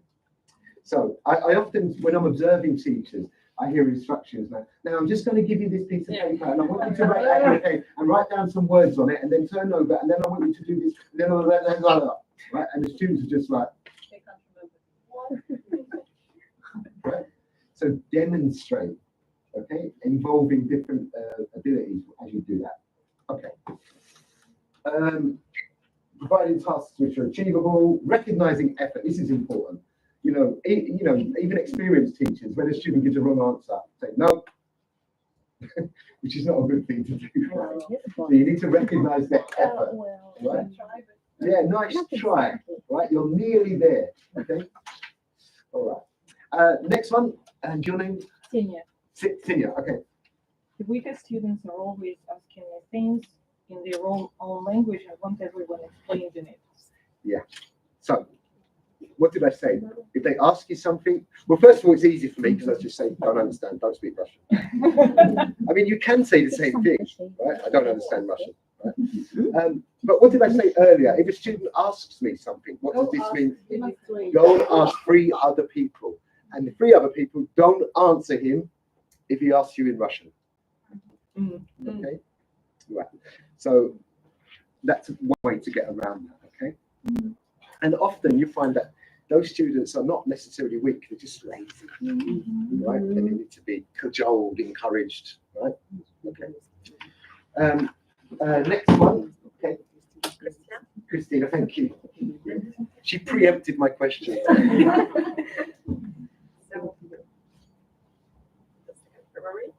So some of the weaker students try so hard, but they still get bad marks. Look. Well, in our classes, right, the only possible situation to get bad marks is in a test, right? They don't usually get bad marks for much else, right? Now, so let's change it a little bit. Let's say you're doing a reading lesson and they get most of them wrong, okay? Is that a problem? You can solve it. Well, think about it. If we're teaching reading skills, listening skills, right? Do we care about them getting the answers correct, or do we care about them becoming better readers, better listeners? Right. So you can use those wrong answers as teaching moments, right? Okay. So it's not about do they get it right, do they get it wrong. It's about helping them to become better, right? Giving them strategies, right? So, for example, if students are reading for gist, what skill are they practicing? Skimming. Again? Skimming. Right. Practicing skimming. Right. So you need to show them that they know how to do that in Russian. They already know how to do it. Okay. Not always. They do. Everybody does. Right. Everybody does in their own language. Right. Okay. What's your first language? It's my Indian language, like Bengali. Maybe I should say alternative language, right? Bengali, right? So you know how to skim a text in Bengali, right? Okay. So first of all, make them aware that they already have this skill now. And then strategies, for example, you must give them a very strict, otherwise they will start reading in detail, okay? Now, and I say to them, do you read with your eyes or your pen? Your eyes or your pen? Eyes. Pens down. Because otherwise they're just going with their pens. Do you read with your eyes or your lips?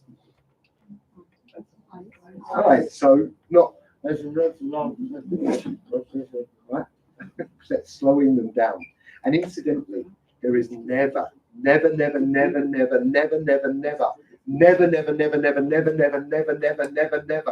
any value in having the students read aloud. Right? Absolutely zero benefit. Don't do it. Why? Because they don't understand what they don't really get what they're reading. There you go. Pronunciation, right? If they're reading it from the board or from a text, right? Pronunciation is unnatural. Which is why you get good morning, teacher. How are you today? Right? Sometimes it has really important. It's really allowed in our state exam. I know it's a joke. Anyway, all right. We can move on a little bit. I've got some more practical tasks for you to do. Okay. Any other problems? Have I missed any? All right. Well, let's just you'll get access to this later. All right. But I want to go on to do some more practical tasks. Okay. So reading. So for early finishers, as we said, they can identify features of language in the text, right? New vocabulary, etc. Okay. Listening. Okay. Any ideas? Fast finishers. Work with the tape script. Yeah. Okay. Anything else? Create a role. new questions, maybe. Creating questions. Oh, so look, give out the tape script, yes? You've got a vocabulary master. To look up tricky words or expressions in a dictionary. Yeah? No? Yes? No? Hello? No?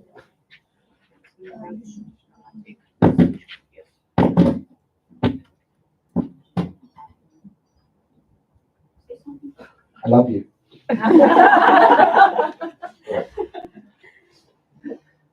Don't get jealous. Right. So yes, vocabulary. Focus on the accent, intonation. If it's true, false, follow on by asking why not. Okay, they always need to justify their answers. Okay. Okay.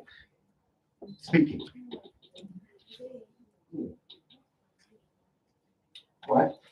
This is something I always do. Ban. The one word I hate most of all in the classroom is Interesting. yes, interesting. Right.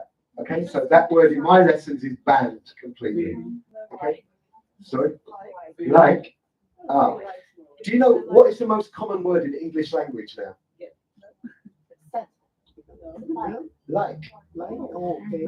Because of American. I'm like, wow, and it's like so awesome, and I'm like, and they use it as a preposition. It's become the most common word in English, right? And you can hear your Russian students picking it up, right? So that word you should ban as well. Okay. All right. Writing.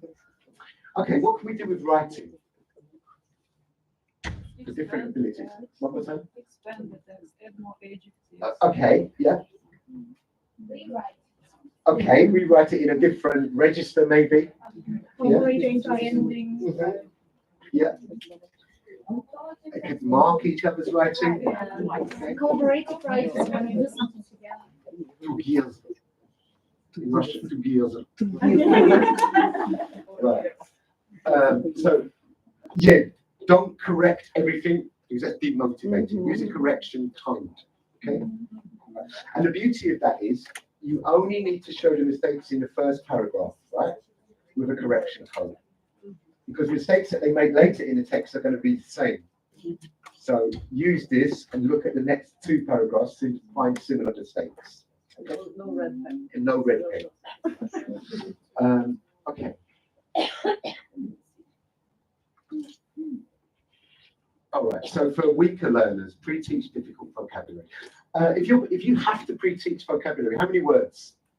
3 to 6, right? About 3 to 6. It's more than 6. What does that tell you about the text?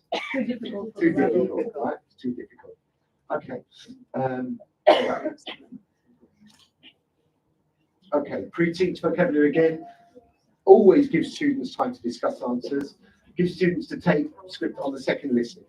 If you've got the opportunity to have them in small groups, give them control of the audio so they can play it as many times as they feel they need to. Okay. And pause it, yeah. Okay. Speaking, okay, give students time to rehearse. If students are doing, for example, a listening activity, right? They listen, it's a true-false task, for example. What do you want them to do next?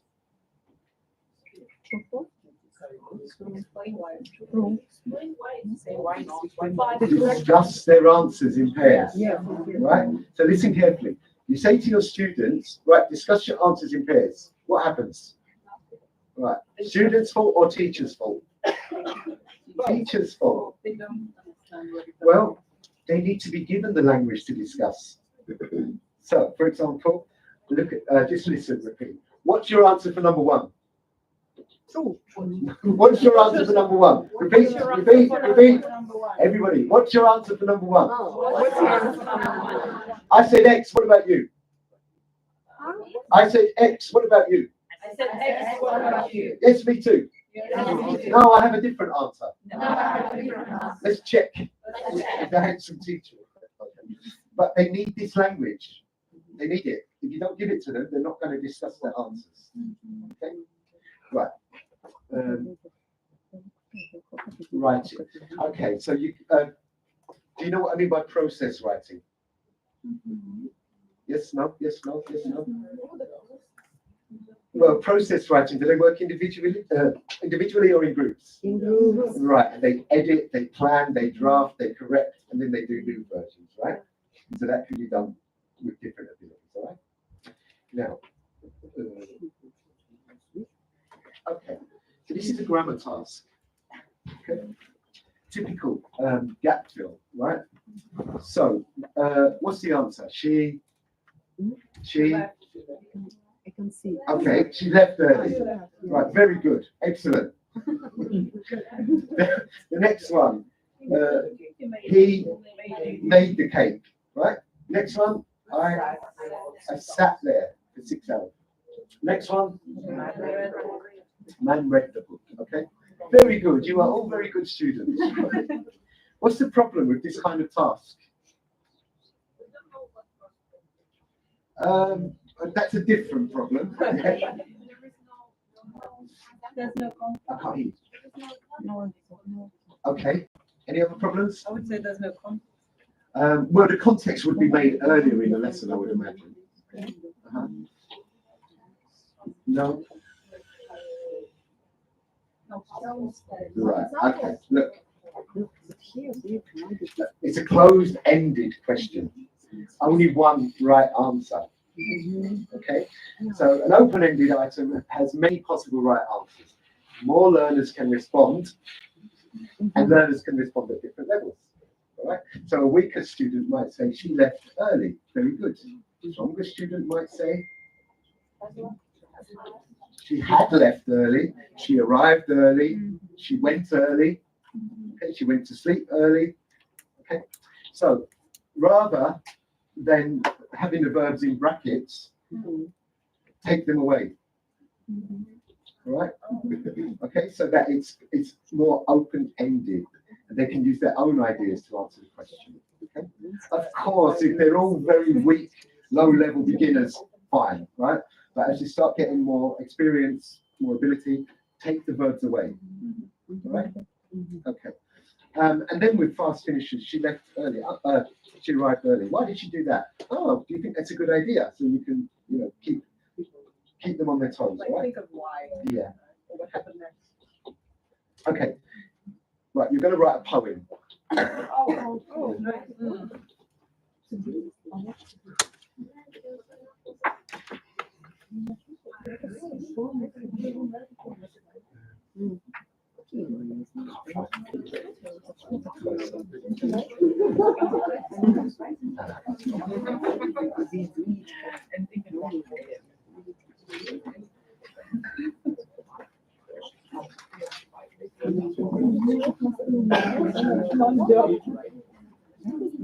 Okay.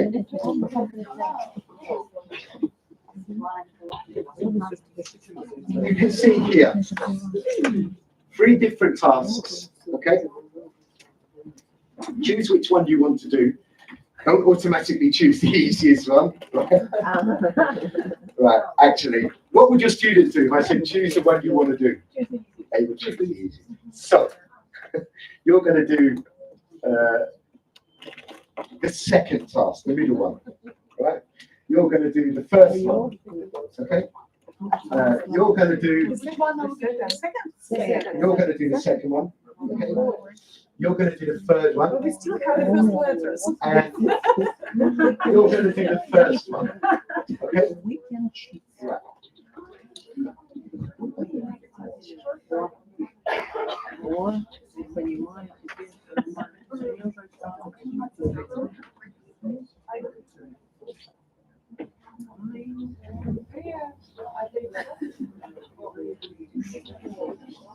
Be as creative as you want. Which lines are we going to rhyme? I mean, the first, for example, 1, 2, and 3, 4, or 1, 3, and 2, 4. Yeah. What would you like? Which task is yours? Middle one. Okay. I like it. I will work it to the side. Sounds okay. I think it's sleeping time, you know. Yeah, she just wanted it once.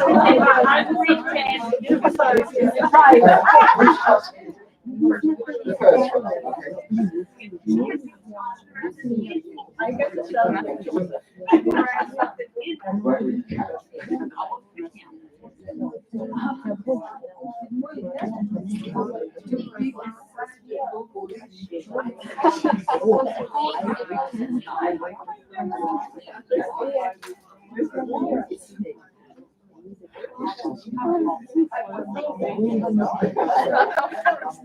don't know. Like,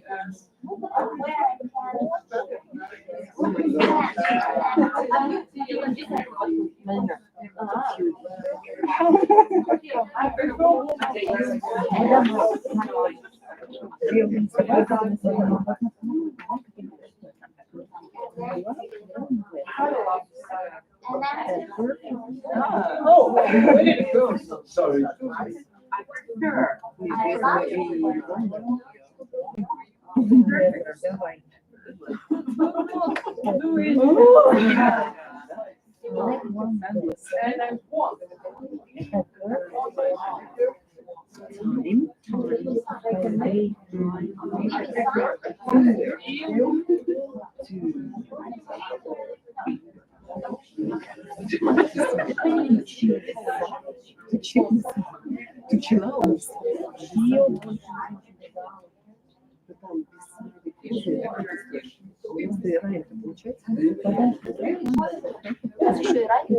Which one are you doing?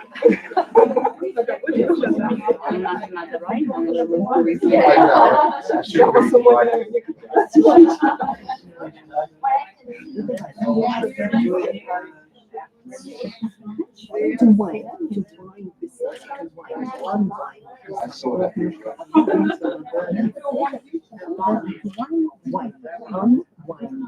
Wind down, unwind. 2 more minutes. 2 more minutes.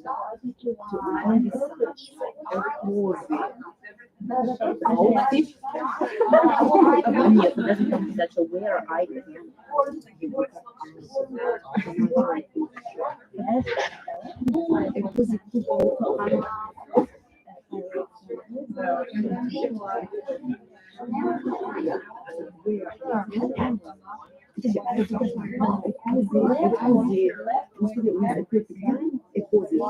Where? Number 1.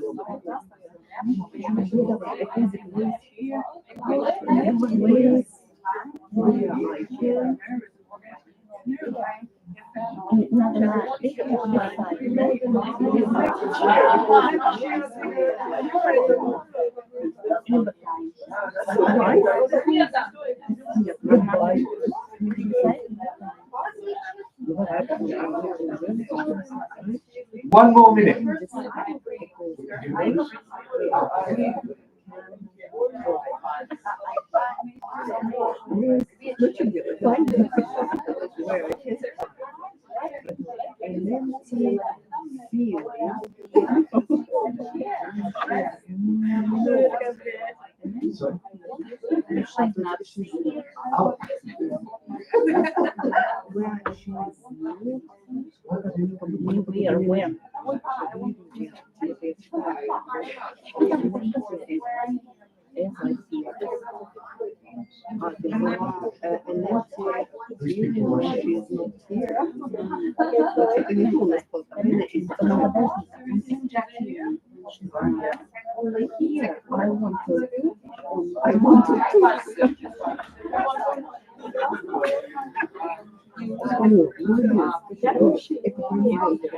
Okay, stop there. Don't worry if you haven't finished it.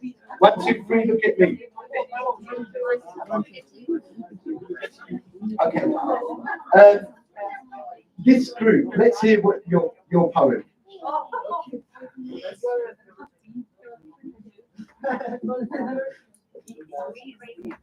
Something crazy.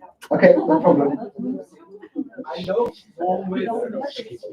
I love warm weather. A perfect day to be beside a cozy way where I can live an empty life. When she is not, then we messed up.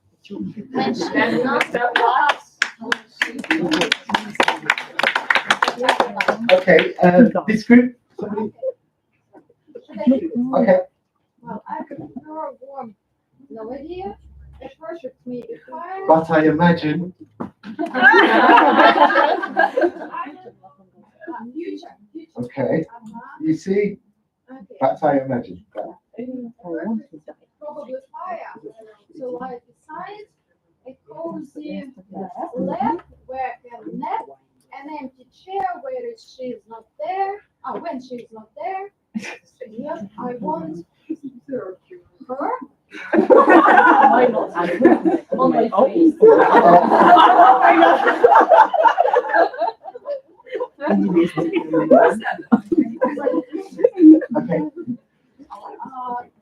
Okay, so I want her on my feet, on my nose, on my head.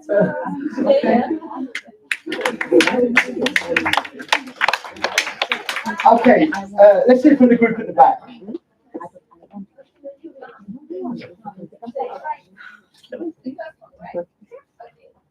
I prefer warm hair, a perfect fire to lie beside, a cozy lap where I can nap, and then to cheer when she's not there. I want heat. On my feet. But that's all. On my feet. On my nose.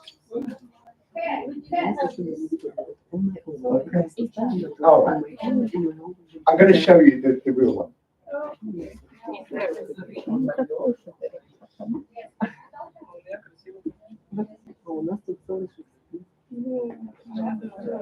Right.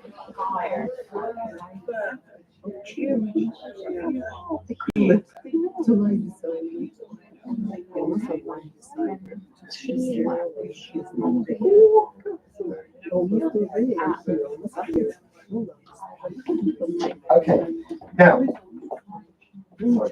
we're not going to do this, but let's just very quickly give you an example. These two groups write a title for this poem.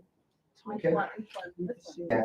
Don't worry, we're not going to do it. It's just an example of different follow-up tasks, right, for different levels. So these two groups could write a title. Okay. This group, an extra verse. And this group, an extra verse as well, right? So you can differentiate follow-up tasks as well, right? Does anybody know the name of this poem? Anybody guess? One word. Cat. Yeah. All right. That's it. Okay. Now, very quickly, you could also use this type of activity with dictation. Yes. at different levels, right? So the weaker groups, they might have to complete words, right, as they listen. Stronger group, just dictation, right? The strongest group, dictogloss, right? Okay, dictogloss, do we know the difference between dictogloss and dictation? Yes. Yeah, what is it? Just when we dictate, yeah, and the other person rewrite what we said. It's what? Dictogloss. No, not quite. Yeah. The dictogloss is different. The dictogloss, you're not reading it slowly. With Yeah, dictation, you're reading it slowly. Dictogloss, you're reading it at natural speed. Yeah. They can't get everything, and they just use keywords and use those keywords to recreate text, right? So for lower levels, they might have, as it had here, PR, FI, and they listen and complete, right? Slightly higher level, just dictation.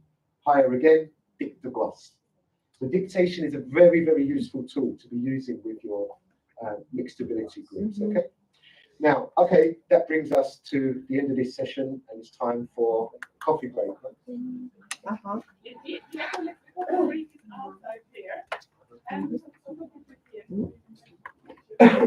And thank you for listening to me.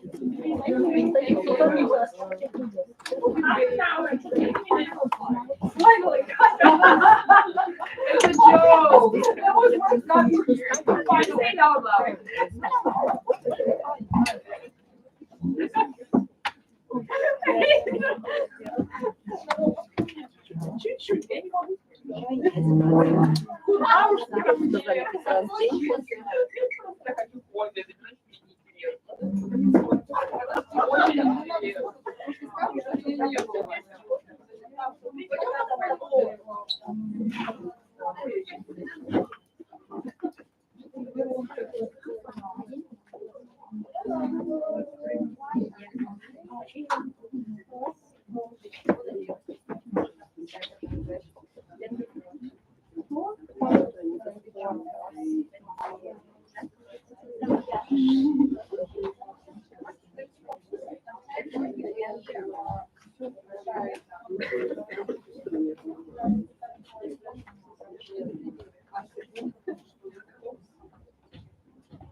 Yeah. For the next lesson, yeah, you should send you send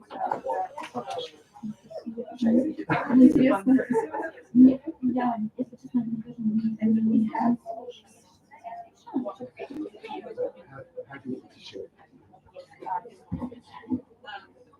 oh, you have a Wi-Fi.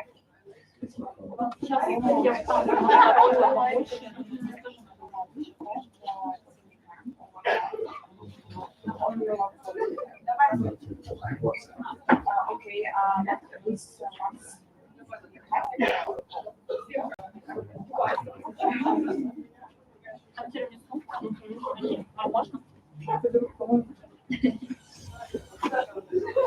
Я не знаю. Я везде смотрю.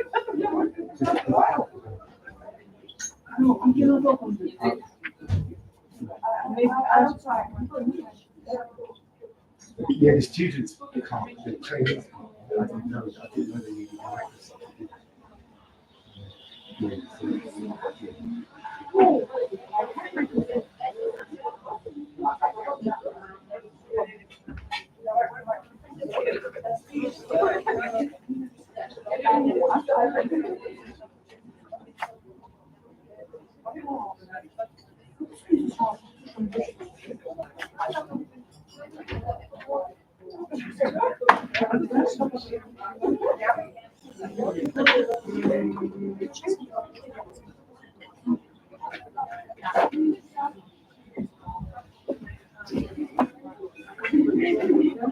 Я сейчас скачаю.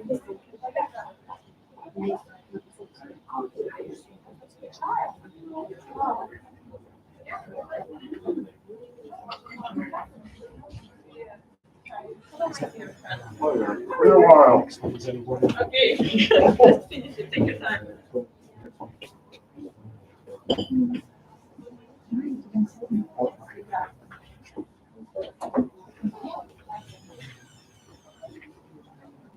Что делать?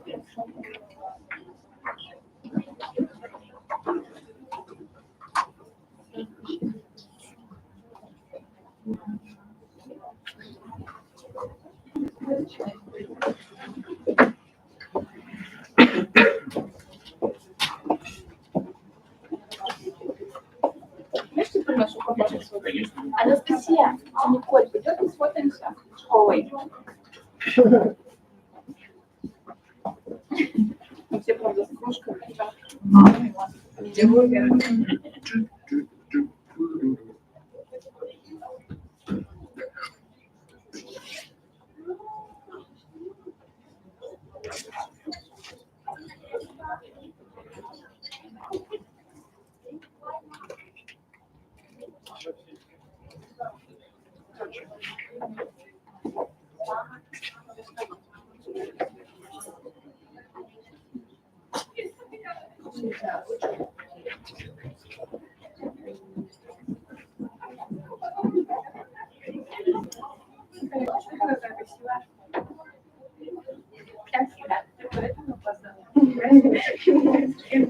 Да, надо повышнее. Сильно повышнее. Может, мы камеру заканчиваем?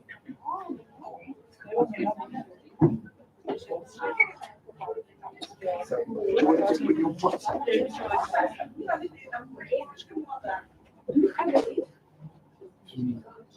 On this drive. Because it's the same Вам нужно либо кому-нибудь в центр надо.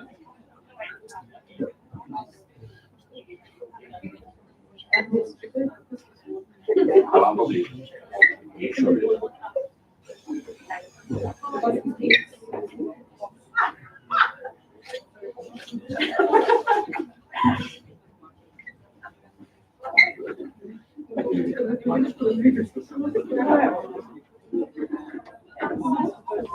Да, я говорю,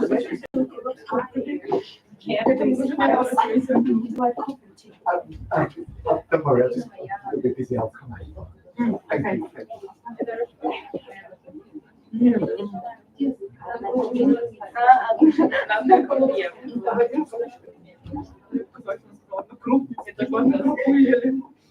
Thank you.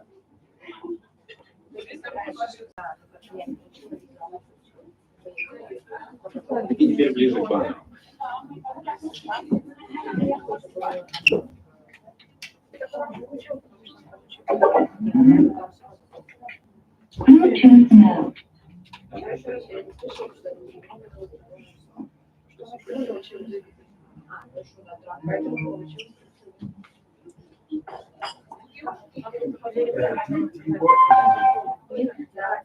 Do you work with me? Я оставляет комментарии, мне постоянно в онлайн приходит на почту. А там, ну, типа, не просто текст, а комментарий. Да, я делаю такие. Один комментарий, одно сообщение на почту. В смысле, когда или они выходят такие же.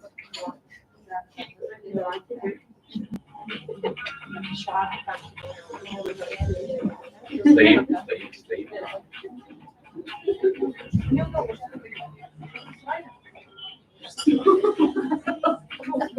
Привлекаем нового вокабуляра. Для меня ничего нового.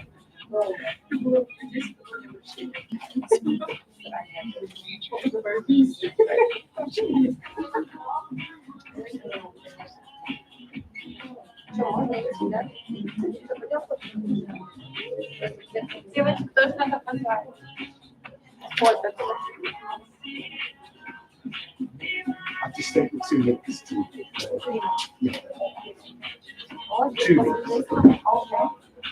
This once is for the second one. Yes, yes.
Пока никого нет. Милочка. Милочка.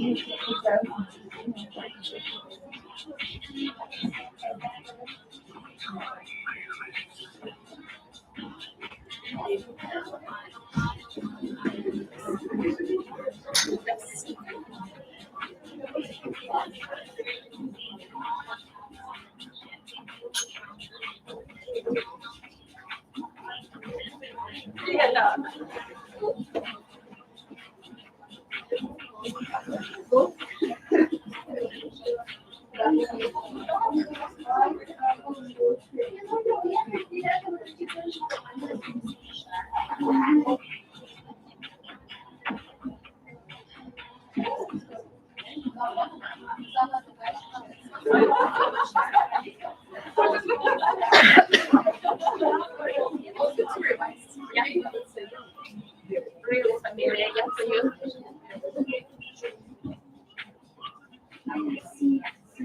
But it's not only about the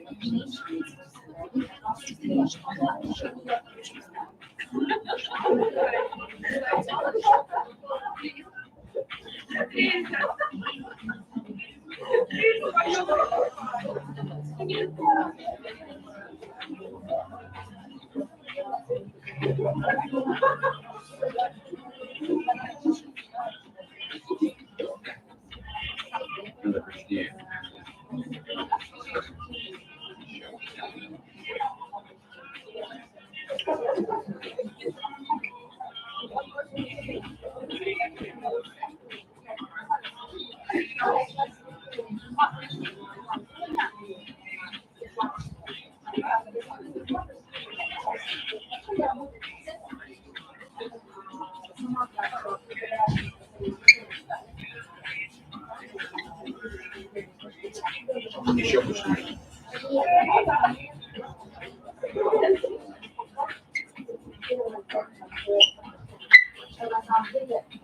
возлагает меньше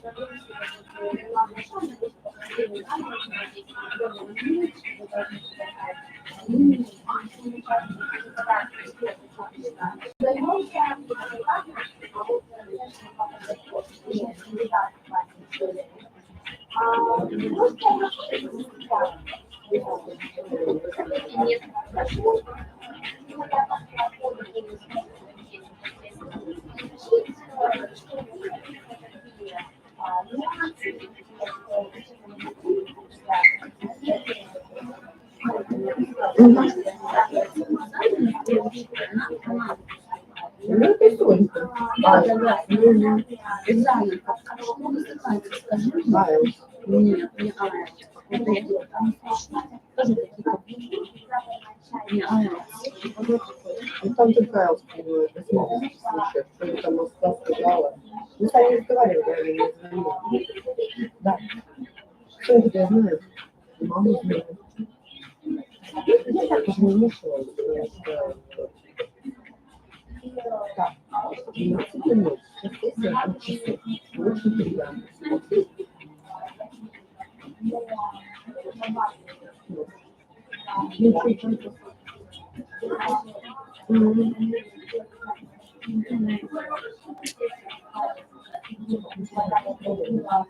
Интересно.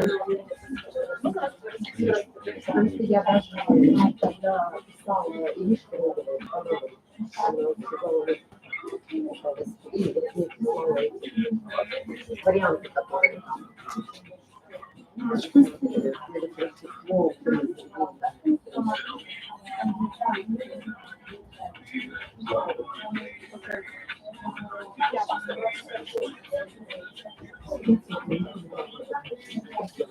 Там задание вот это оно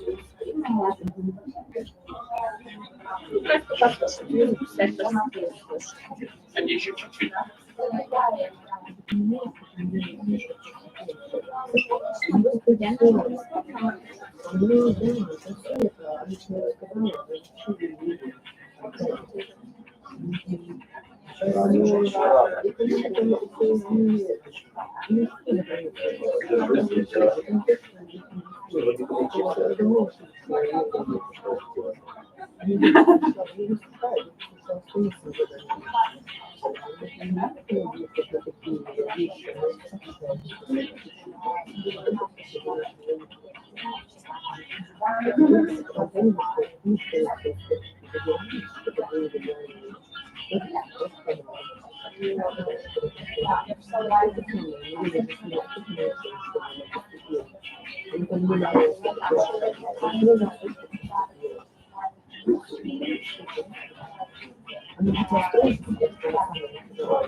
Я не написала, почему это потому что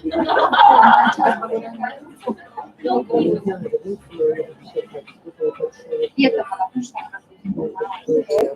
даже не пытаюсь.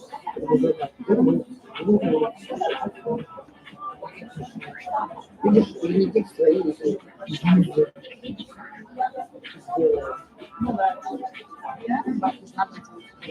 Эти тоже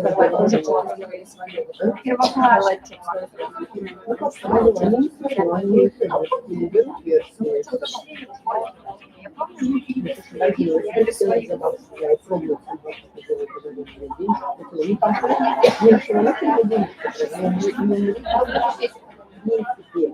Если я упоеду, они сейчас возделали, что их не делают, они мне карту больше всего.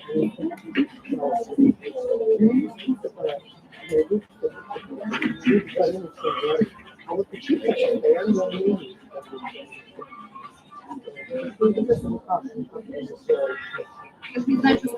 Я через вокабуляр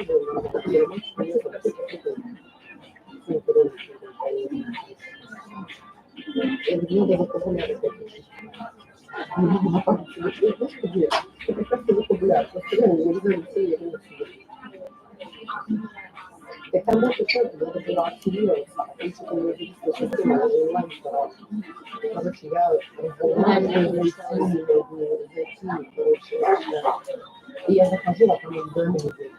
Они мне скажут, что вас пропустят в маршрут, и я с ними в комнату ожидаю. А я еще и заметаю, там не взяли.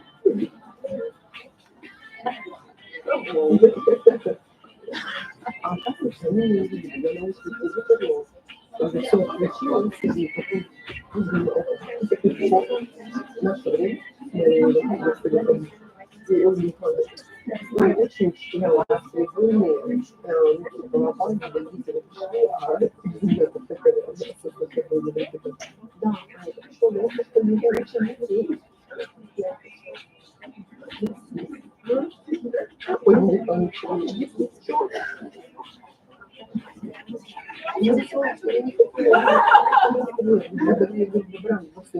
Я оторвалась в шестой. Я понимаю, что я просто готовчик. Я не хочу технически развивать. Здравствуйте. Да?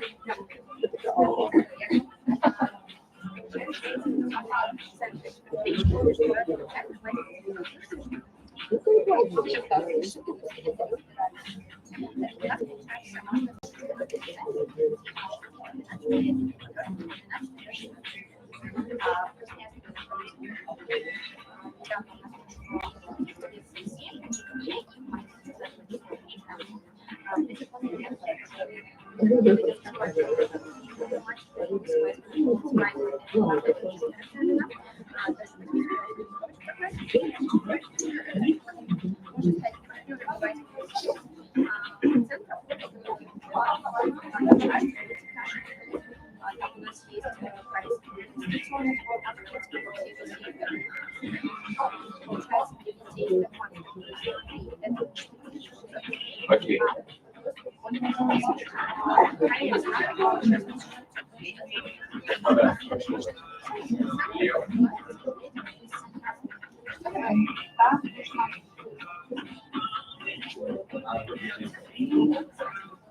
Да.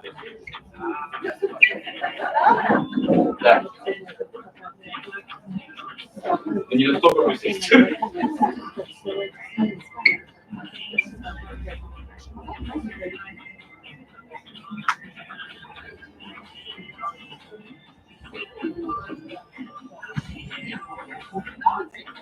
А ну прижаться.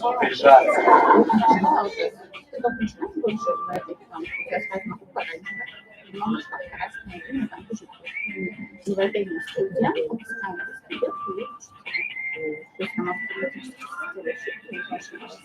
И показывает процент.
Неудобно с ресторана, сумка, но очень хорошо.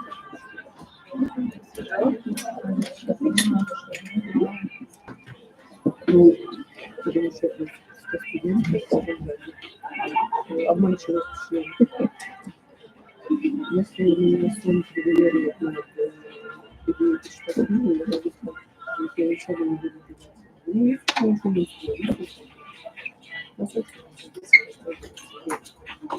я думаю, что противно сидеть целый день на семинарах, потому что ты сами написала, что у тебя нет рядом.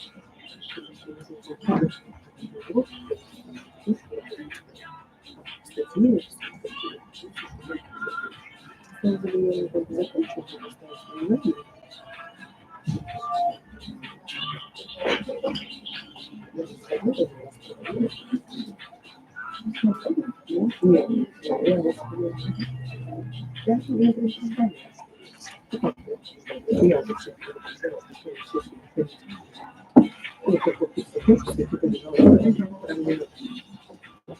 можно сделать вторую, третью сессию. Вот когда я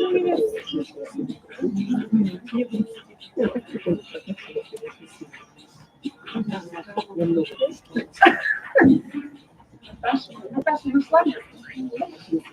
Право. Ну, тут я сидела. I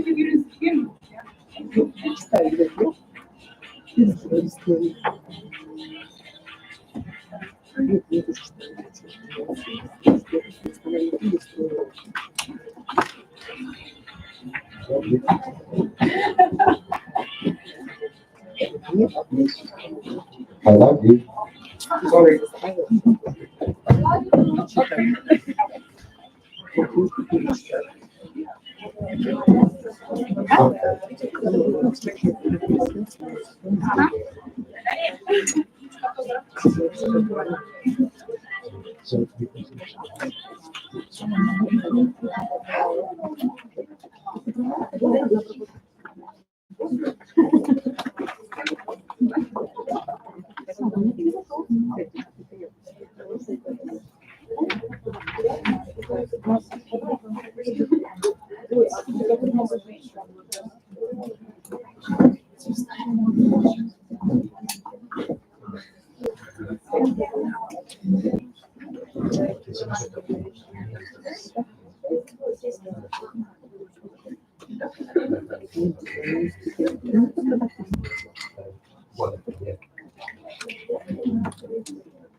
Okay, hello again. Hello, yeah, okay. Welcome back. Welcome back. Welcome back. No response? Thank you. Oh, Thank you. finally, right. Same with your students, all right? Let's see. What's my job? What's my job? Teacher, trainer. Okay. Do you think I enjoy my job?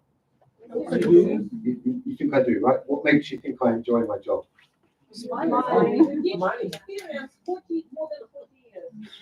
Don't remind me. Right, friendly. good looking. Right, so you're right. I like my job very much, right? And because I like my job so much, I don't get any payment, no salary for this job, right? Which means I am a volunteer. Thank you very much. My first volunteer.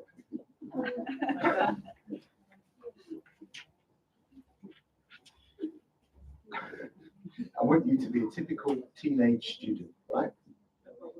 No problem, right? You're already better than that, right? How was your weekend? Normal. Would you like to visit France? Are you happy? Yes. Right. This is what you get from the students typically, right? Yeah? Okay, so let's change it. Tell me 3 good things about your weekend.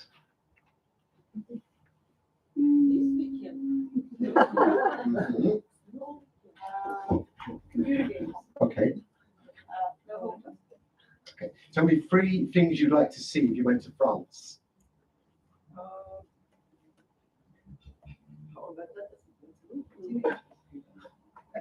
Paris, the Eiffel Tower, French people. Tell me 3 reasons why you're happy today. The weather. I had some food. I slept well. Thank you very much. Right. So usually when you go into class on Monday, most teachers, the first question is, how was your weekend, right? And the students say, good, bad, normal. Wow. So change the question. Not, did you have a good weekend or was your weekend good? Tell me 3 things that you saw at the weekend, 3 things that you did at the weekend, 3 things that you enjoyed at the weekend, right? You know, instead of saying, you know, as they often do in the course books, which country would you like to visit? You know, I'd like to visit France. Why? Because it's good. So, change the question. Tell me 3 things you would like to see, or 3 things you would like to do if you went to France. Okay. Tell me 3 reasons why you're happy. Okay. Not just these questions. Are you happy? Would you like to go to France? Did you have a good weekend? Right. So because the students will just reply, yes, good, normal. Right. So change the questions somewhat. Okay. That's the first thing. All right. To encourage speaking. Can you remember the structure I gave you earlier? Opinion. Before that, right. Okay. So again, that's something you can work with in terms of speaking. Okay. Now, let me see.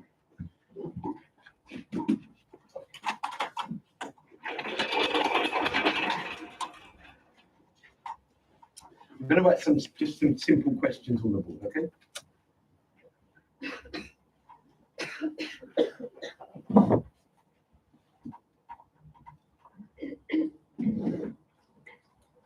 Okay, so first question. Somebody asked me this question.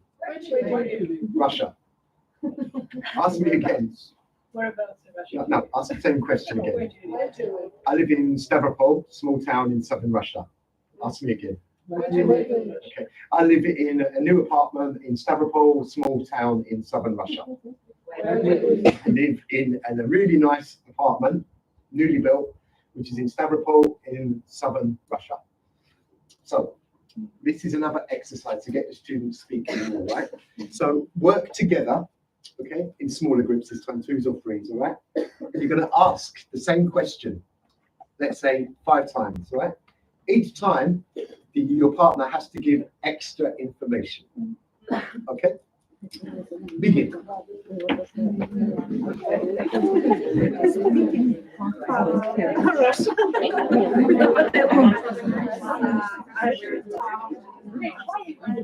Wonderful city.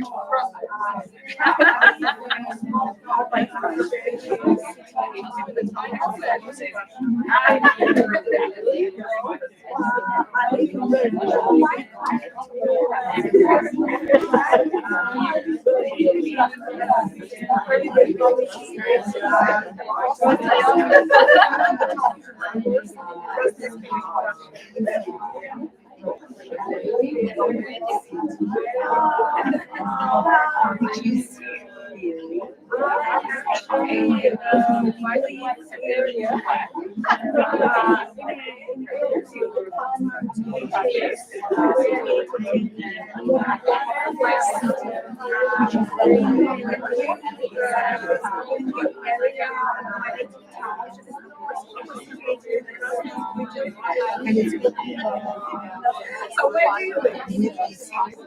Yeah, where do you live? Yes.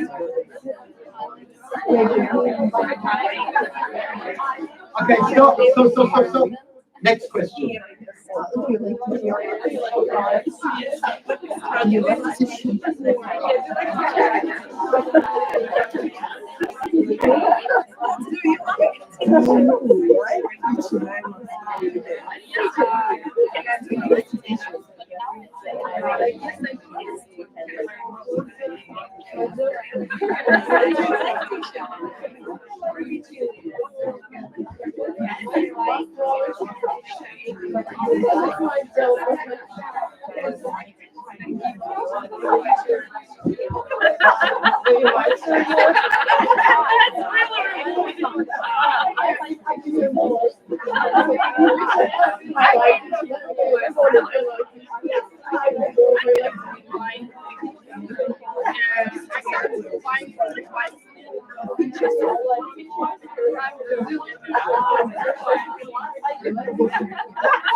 Okay.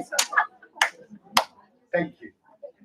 Now, of course, you were answering in better ways than your students would. Of course. But even if they just add 1 word each time, they're speaking more, right? And it's not like, do you like teaching or studying? No. Right. Okay, so this is a very good speaking warmer you can do with your students. It works very well. However, don't, you can often see, oh God, why are you asking me this again? When you see that happening, okay, stop the activity, okay? All right. There's no use flogging a dead horse. Right, okay. Now, let's see. All right, I'll do one more little activity, okay? So, let's see. Horse. Horse. Right. Horse. Right. Yeah, horse. Okay. Did I give this with the horse? Yes. Oh, okay. Horse. Okay. All right. Right. So, I want you to start, use your imagination and start telling a story with this word that I've given you. The person. Yeah. The person I assigned a horse. Yes, but who is? The group. Oh, okay. And who is the horse? I'm the horse. One day. Doesn't matter. Absolutely. Yeah. Okay, so one day, went to the market because I wanted to buy some one meat, one beef, horse meat. I wanted to buy some no pork. Start with this, horse meat. Somebody is I need to be right? Right. So, okay. Next person, continue the story. You can choose who the person is. Continue the story using birthday cake. Oh, so one day, of course, we went to the market to buy birthday cake. Her son. Son, I'm sorry. Yeah, I have a question. Yeah. We need to.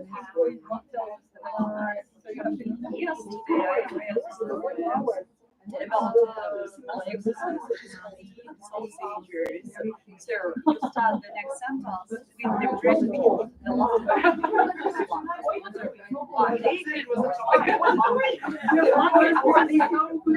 And then continue the story.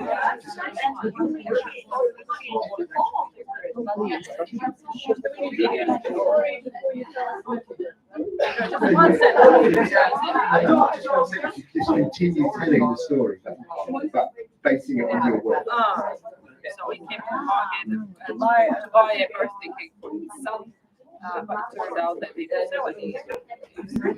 to make it. So I just buy the ingredients for the mom. Okay, next word is zombie. Ingredients for the cake.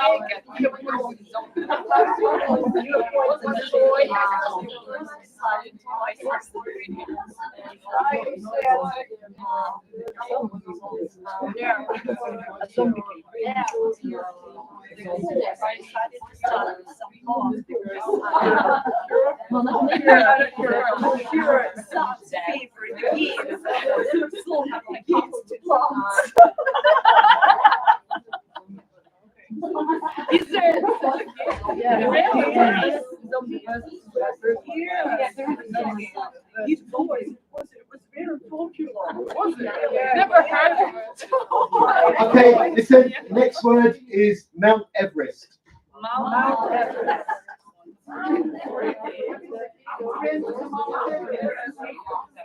Easy. Mount Everest.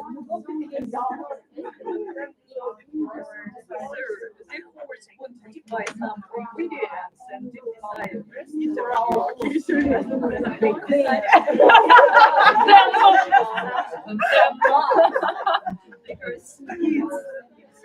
Son's favorite game or the zombies against clowns.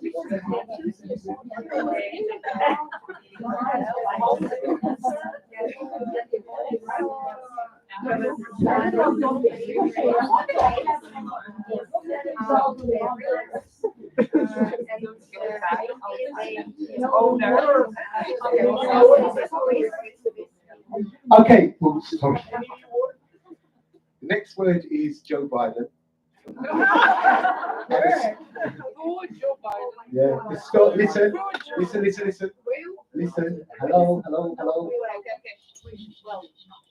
Right. You have to end the story with this last bit, all right? Okay. Okay, so like when was going to the supermarket, they were introduced to decided to buy some ingredients and they decided some plants and for they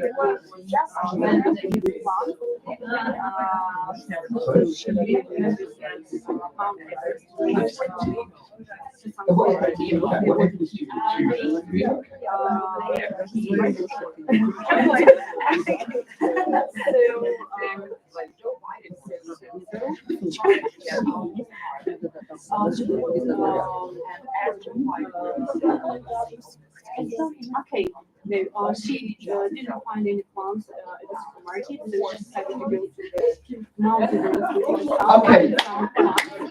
And maybe, 1, 2, 3, look at me. Okay. What's your name again? Nadishka. Okay, can you tell us your group story? Good.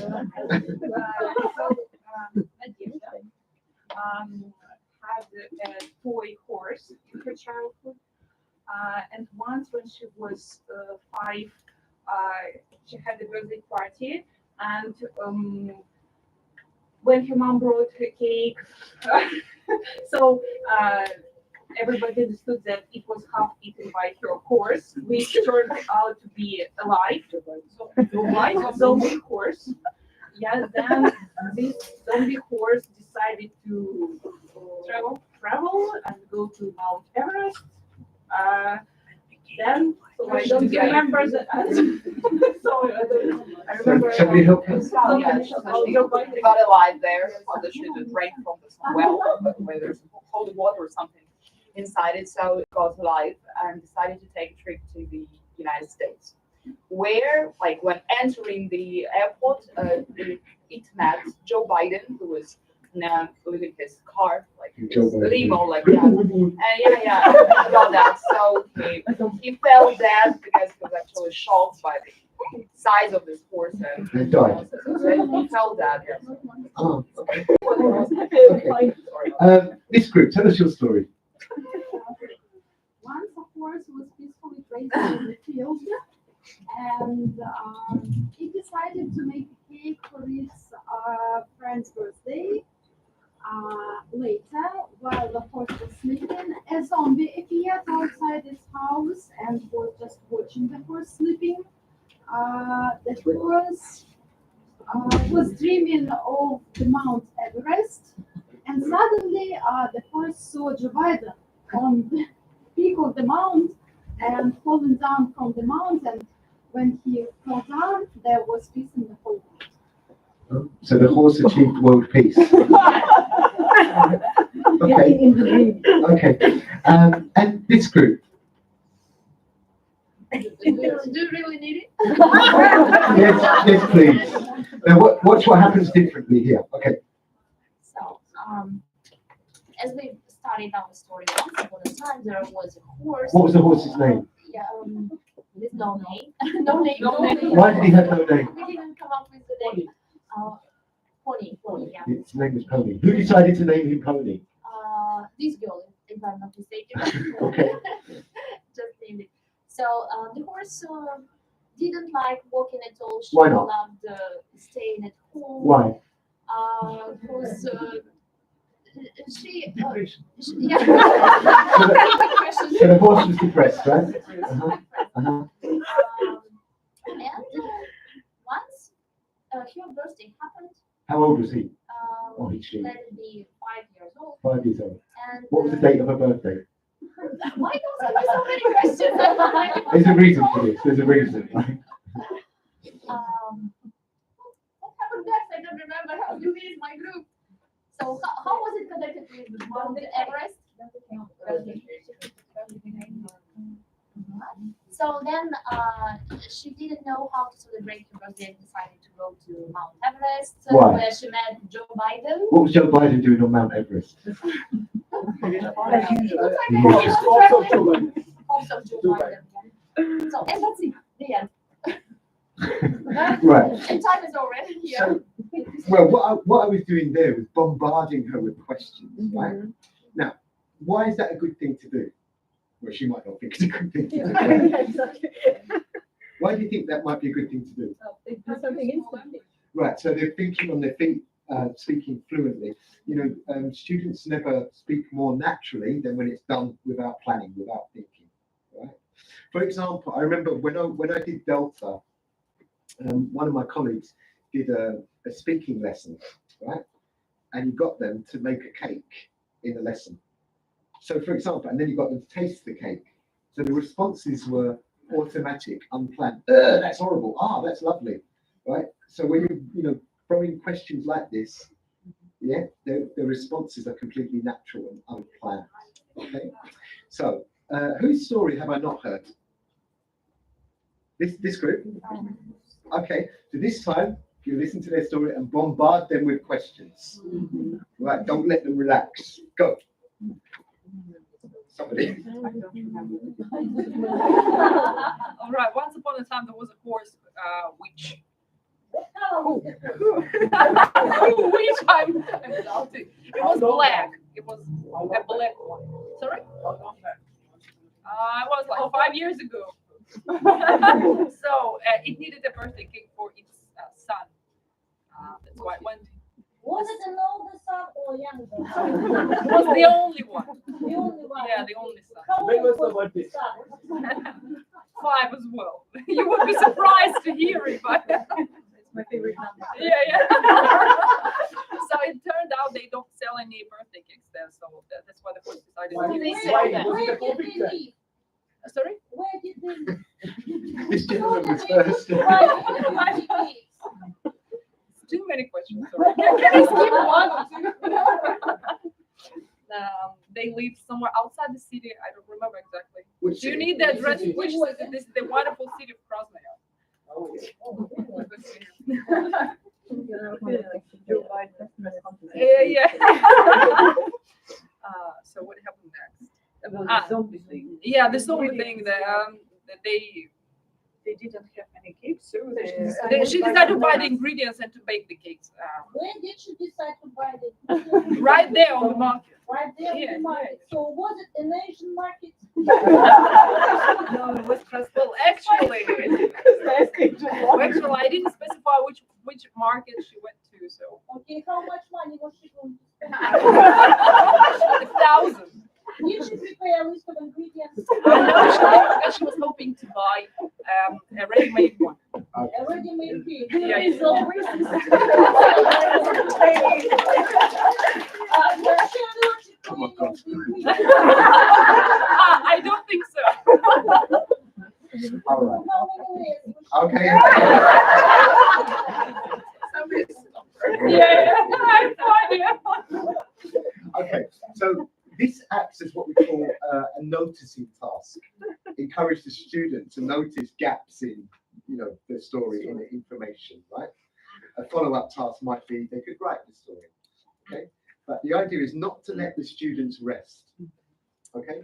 When you think about speaking exams that they've got to do, a big part of it is the managing the interaction, right? Because when I'm conducting these tests with the students, and you say, okay, discuss this, you get and the other student just no interaction. Okay. So this is a good way to promote that. Okay. Just don't let the students rest and keep throwing questions at them. All right. It encourages them. It encourages them to draw on their lexical knowledge as well, right? Maybe words that they don't often use, they have to come up quickly, get the words out, all right? So it's a good opportunity to push them towards fluency. And maybe you can make it a game, or I have done, right? If the student can't answer the question, the next person has to continue the story. So it's very fast moving. And the other thing is, your stories were ridiculous, right? How often do you allow your students to be ridiculous in a language class? Well, not really. Okay, you No, might. I do. I actually love it. But I mean, what I mean is, right, they're often focusing on grammar exercises, vocabulary exercises. They don't get to just be crazy and ridiculous, right? Unless you, I take on what you let them, right?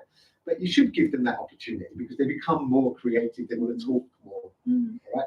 So moving away from the confines of, you know, grammatical exercises, vocabulary exercises, etc. Okay, right. Now, here, I hope you can all see the screen. Yes, no? Okay, so these are all potential problems that could occur in a speaking lesson, right? We've got 6 examples here.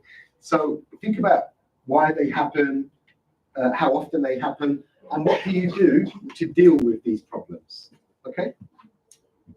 Begin.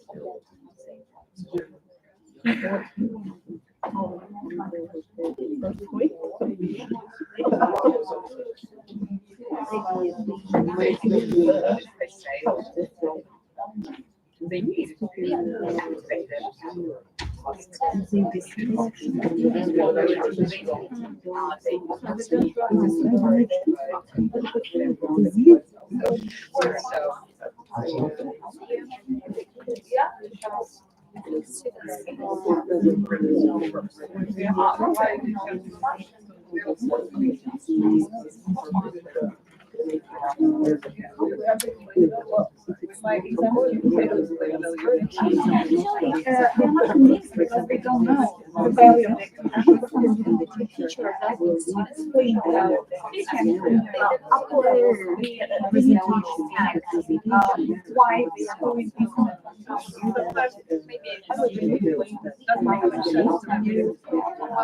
Sometimes yes.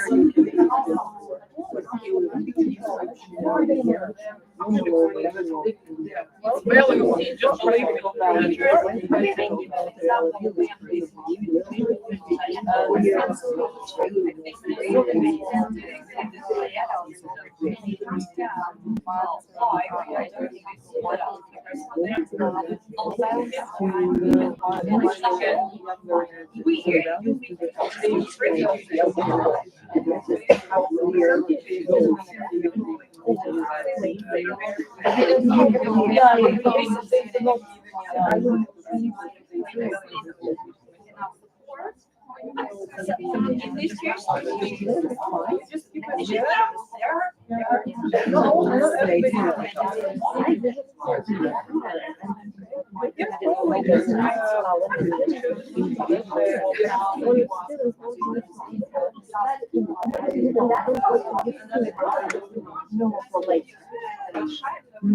the next one was about the museum. Yes, the things dominate other cities. The best idea is something with this time. One second, or second, and the number of seconds to reach up to the one idea. I also use myself. It's really helps with sound poetry. Yeah. So each student hear sound watch. And they understand how much time they place in that, so they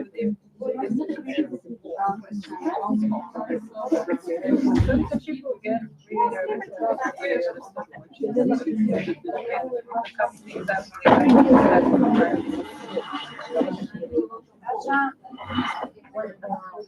the activity fizzles out.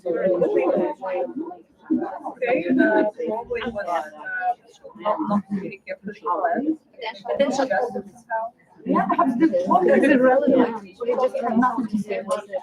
Okay, I'm gonna stop you there. I know that you haven't finished them, but we've got a lot to get through in this session, so we'll just look at some suggested answers. Okay, so students are not convinced of the values, right? Which often happens. Well, first of all, you've got to make sure that it's kind of in line with their interests. You know, if you've got a class full of kids who like playing video games, you get them speaking about ballet dancing, it's not going to work, right? So, you know, think about what their interests are and discuss with the students, make the aims clear. show how it fits in with their learning program. So for example, next month, you know, you have your mock Cambridge exam, right? This is what you're going to have to be doing, okay? Feedback and correction, and as I said, topics that are relevant to the students, okay?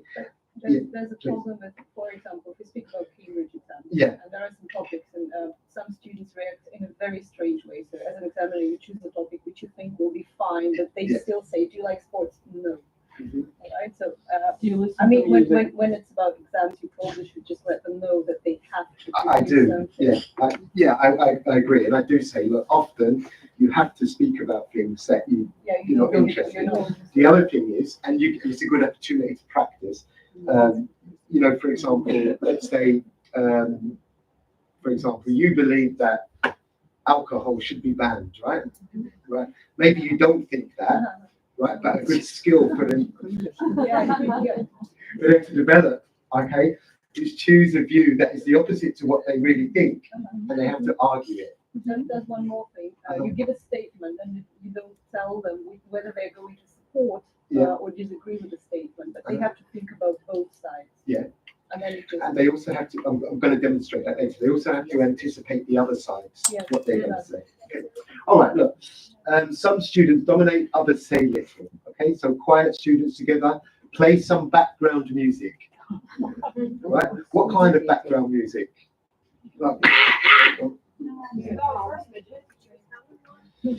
Right, suggested music is Baroque. Classical Baroque music. It's known as super accelerated learning music. Right. And so when you're playing music, it takes the pressure off the students. It also is good for classroom management. When the music stops, you get their attention. Okay. All right. Show the hands. That just means, okay, that's enough. Thank you. All right. If somebody's speaking too much, right? Be authoritative. Okay, the activity fizzles out very quickly. Now, usually, all the team, what does fizzle out mean? But today you're not asking. Right? So the activity dies, it fizzles out very quickly. Right? Okay, and this is why it's not the student's fault, it's the teacher's fault because they haven't designed the activity very well. Right? Okay, so prepare the students. CAP, and I'll talk about that in a few minutes. CAP, remember that. Think of 5 reasons, as I said earlier, not why you should visit this city. Okay, give useful language and communication strategies. So, for example, if it's a debate, they might have to give their opinion, disagree. They might have to concede a point, and they need language for doing that. Right? So everybody listen, repeat. As far as I'm concerned. As far as I'm concerned. Thank you, everybody. As far as I'm concerned. As far as I'm concerned. Right. So you give the students language scaffolding. Okay. Right. Okay. The teacher seems to do a lot of the talking. Shut up. Very simple. Right. Now, a teacher who does a lot of the talking is not very confident. Right. You'll see that. And then can you do this? And they don't know what to do. Right. It's all about planning. Okay. Provide student-centered tasks, controlled and free practice. You can actually leave the room while they get started, right? Which is something I often do. I just leave because they can feel stressed or under pressure when the teacher is there. Okay. I know that you're working with young people. You possibly can't leave the room, but you can sit in a corner for 5-10 minutes, right? Okay. Students revert to their own language. Well, again, they're doing that because you haven't given them the useful language that they need, right? So always plan what language they're going to need. Give interactional rewards or penalties. Okay. Students feel they're not getting enough correction. Well, there's an idea in language teaching which has become very popular, especially in Britain. Shouldn't correct at all. Right. But I think that's going too far. Right. But you use corrections sparingly. Do you correct during the fluency activity? No, always delayed error correction. Right. Okay. Do you name the person who makes the errors? Yeah. Right. Do you highlight good use of language that you heard? Do you name the person? There you go. All right. All right. Now we're going to have, sorry, a little bit of anticipation. I'm going to, right, I'm going to demonstrate a terrible speaking activity, right? Work with the people next to you. Ask this question. Go. Do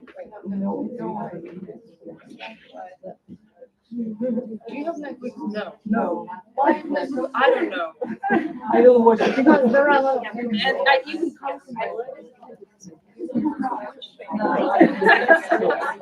Okay, so what's bad about this speaking activity? They might not have any, does not know what this is. I'm sorry. Doesn't solicit anything from students. Uh-huh. Anything else? How long is this going to last? 1 minute. 1 second. 1 second. Right. Okay, so let's look at how it should be done. Okay. Forget the fact that Netflix is slightly old-fashioned. It's just about designing the activity. Okay. Right. Okay. So, do you know who this is? No.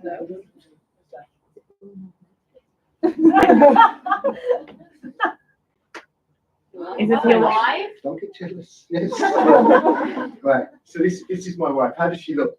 Wonderful. Some Furious, right? Very angry, right? Right. So, okay. Seminar here. All right. So that's my next question, all right? And we are running out of time, so we'll do it open class. Yeah, usually I'd get you working together to suggest reasons why she's angry, right? Okay. Any ideas why she's angry? You didn't pay for Netflix. Okay. Maybe you left a wet towel on the floor. I left a wet towel on the. You're speaking from experience. Right? Forgotten the anniversary. What's that? Right. Okay. Any other reasons? You watched a new episode on Netflix without her. So basically, you're saying it's my fault. Right? Girls are always right. Not a winner. Not a winner. Right. So basically, it's my fault because the man is always in the wrong. Right? Yeah. Should I share that family? Okay. Now, yeah, you're right. She's furious. She's raging. She's absolutely incandescent with rage, right? At me. And she said to me this morning, I want a divorce. Right. No, I didn't. And I said, oh. She said, please. I said, please, baby. She said, no, it's finished and I'm kicking you out of the house. Right?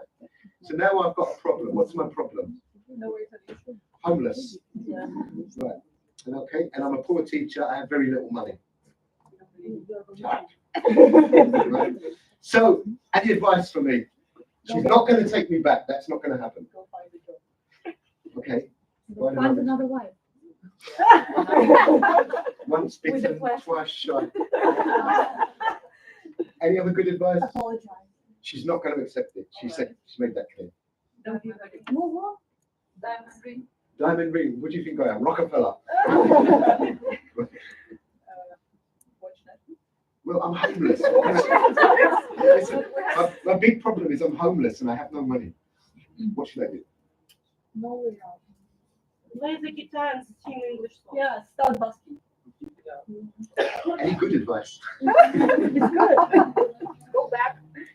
She won't take me No, back. go back to London. Go back. Ask friends for help. The most one.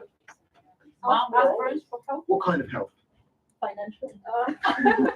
Put you up for some time. Right. So it could be find a group of friends, flatmates to live with. Okay. Oh, okay. All right. Now, so what problems can you see here? I understand, but what kind of problems? Right, so a division of labour, right? They often argue about who's going to do the washing up, who's going to pick the wet towels off the floor. Right? Okay, anything else? Paying the bills. Yeah, uh-huh. What else? Lack of space. Lack of consideration, I think, right? Yeah, noise. But a big problem is bills, right? Who's going to pay the bills? Okay. So, I want you to imagine you are flatmates, all of you flatmates, quite a big house.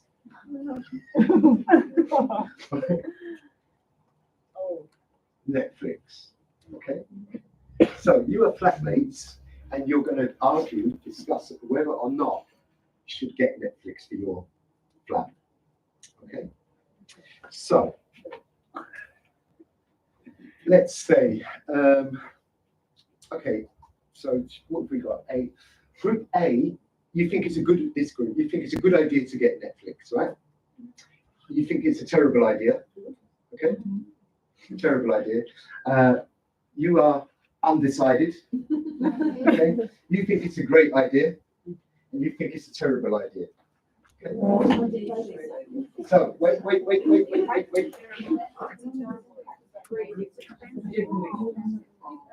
Okay, discuss.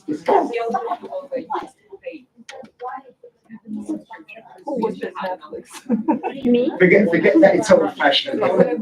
Imagine that it's current.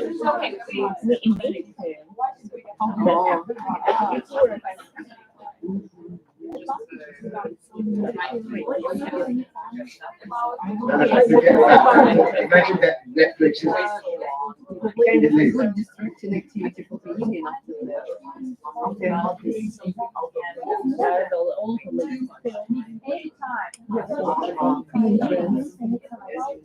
You also pay or against it. You also have to anticipate what they're going to say. I'm not imagining that the payment is Are you in favor or against it? And you are against it.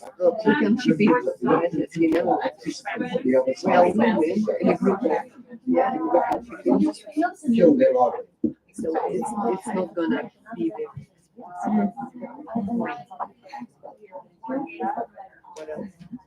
Okay. Are you in favor of or against it? In favor of, right? So you've got to anticipate what they're going to say. Okay, as well. Try to destroy their arguments. It's expensive, it's a waste of time, you always are because difficulty with something to watch. How to decide What exactly? There are too many people, you just can't sit comfortably. There always be popcorn. How much is everybody gonna chip in if somebody is out, somebody's in? your friends don't have Netflix will come to you.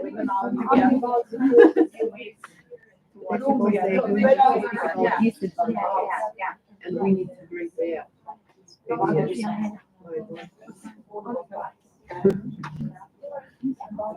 Something like Make a schedule. Postpone.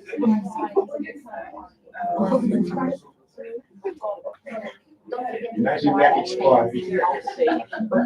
Just share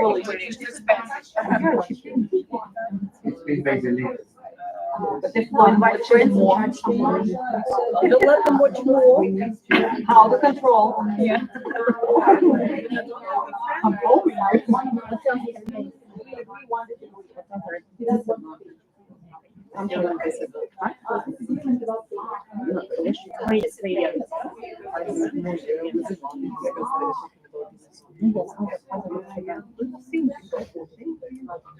Maybe they can say that we can spend this time not watching Netflix but doing something.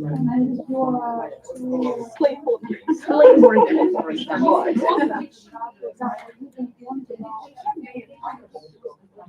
Okay, 1, 2, 3, look at me. Okay, so everybody please stand up.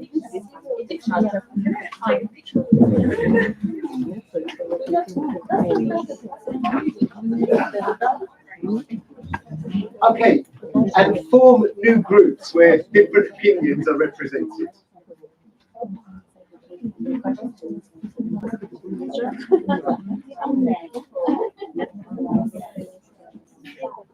No.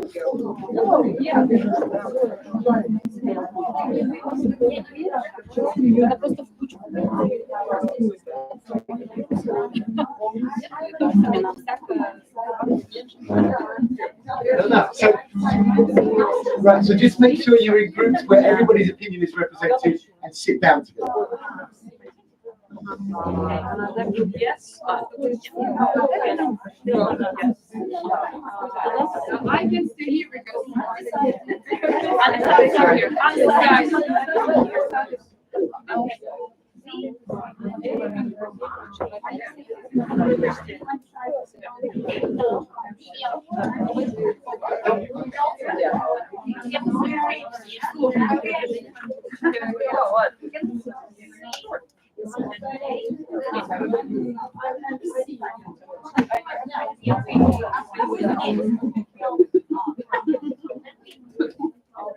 Quick.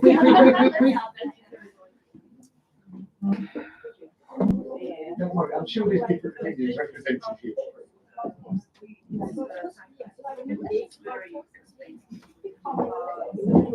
Okay, so your task is you're going to discuss this. And what is the context? You are all flatmates, right?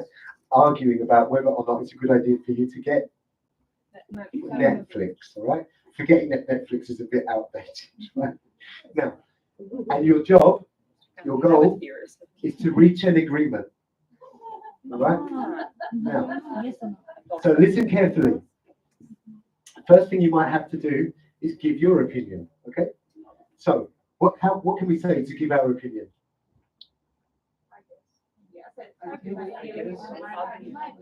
As far as I'm concerned,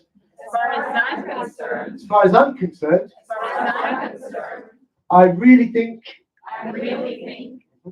it would be great if. Okay. Have you thought about how brilliant it would be? Okay. Now, the other side would disagree, right? So what might the other side say? I don't really see eye to eye. We wouldn't really say that, right? Okay, listen, it's a good point. Because students often get this wrong. When you say see eye to eye, it's not about agreeing on one, specific thing. It's about in general. I don't see eye to eye with my brother. Right? So in this case, I don't see eye to eye with work, right? I think you're wrong. How can you say that? How can you say that? Don't talk rubbish. Don't rubbish. Don't be stupid. Don't be stupid. Right. Okay. Now, what about if you need clarification of what somebody said? I don't quite get that. Okay, I don't quite get what you mean. I don't quite get what you mean. What did you say? Tell me more about it. Okay, tell me more. Tell me more. Why did you say that? Why did you say that? If I understand correctly. Okay, very good hand gestures. Right. If I understand correctly, right? What about reservation? I'm not sure. I'm not sure about that. That's a good point, but okay. What?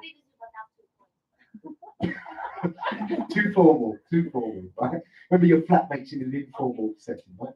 Okay. Then what about if you decide the other group is correct? You say, oh,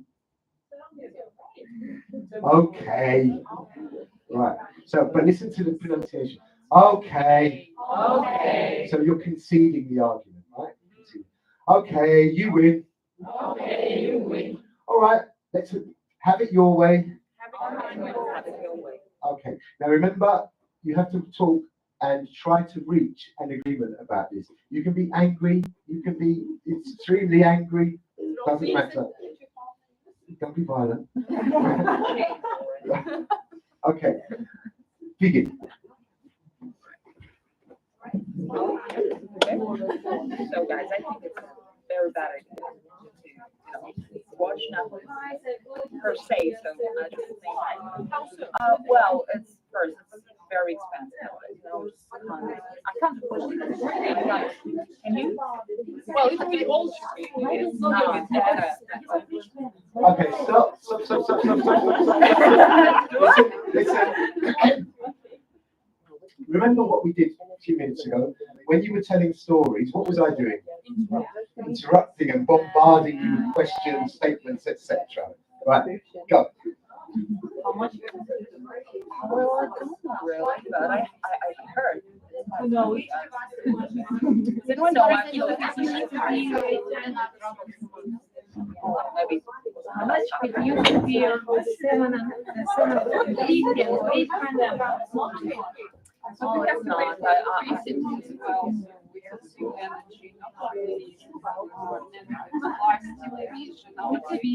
When I watch Netflix, I don't work. You know, I just spend time watching series. So I don't work. I don't get money. You should know where. Working on you save it.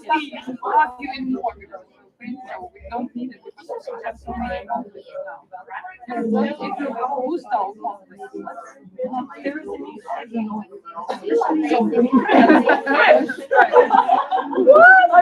I'm sorry, I have no time. I'll go home. What's press? But we want to watch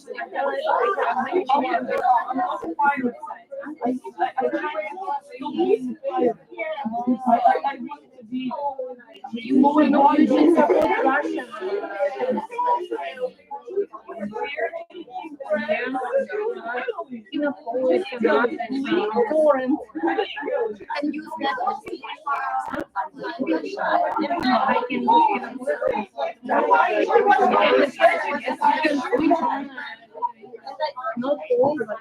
Okay, one more minute, and you must try to reach an agreement.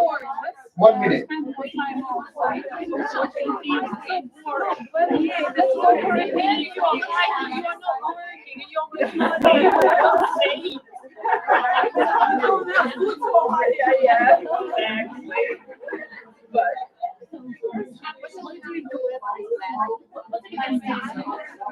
You can play ball games, you know.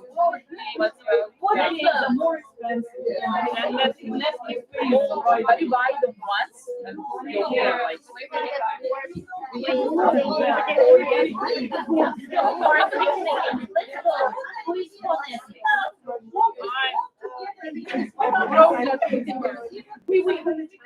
I guess you have to say, all right.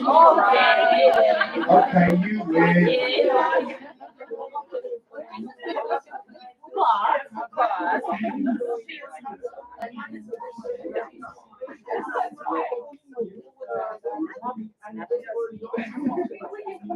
We are all very glad.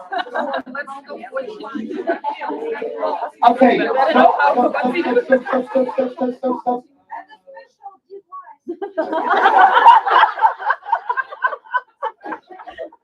Okay, so this group at the back, did you reach an agreement?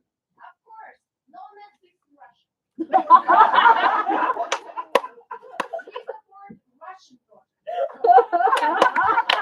Okay. Right. Okay, what about this group? Did you reach an agreement? No? Okay, and this group? Yes. You did? Okay. For Netflix, yeah. Devoted. So, the result? Yeah, we agree to have Netflix, yeah. You're going to have Netflix, Yeah. all right? Okay, and what about this group? Okay, right, so listen, so when you're reporting back, okay, it wasn't easy, but. It wasn't easy, but, okay, after a lot of arguments, we finally, okay, that's that, right? Now, listen carefully, some of the things I heard. I think we should getting Netflix. What's the problem? I think we should get Netflix, all right? And I heard somebody say, if we had Netflix, we will be happy. We would be happy, okay? And somebody said, what was it? I'm lying, by the way. Somebody said, I will not pay.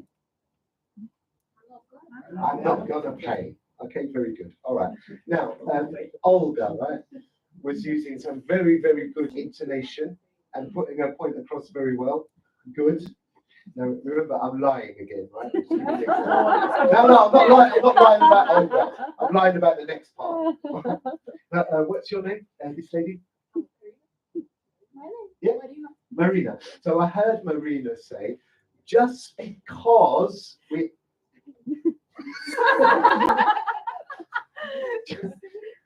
just because we have Netflix doesn't mean we're going to waste a lot of time watching it. Okay, so just because X doesn't mean Y. Okay, very good, Marina. Very good use of English. Right? Relax. And He's lying. Sophia. Right. So I heard Sophia say, imagine the fantastic parties we could have if we had Netflix. Good use of language. Very good. I love you. Right. Now, okay, so the students have worked to reach an agreement, right? And earlier I mentioned CAP, right? Context. What was the context? You got Flatmates kids. decide whether to have Netflix, right? What was the aim? Reach an agreement, reach a consensus, yeah? Preparation. What was the preparation I gave you?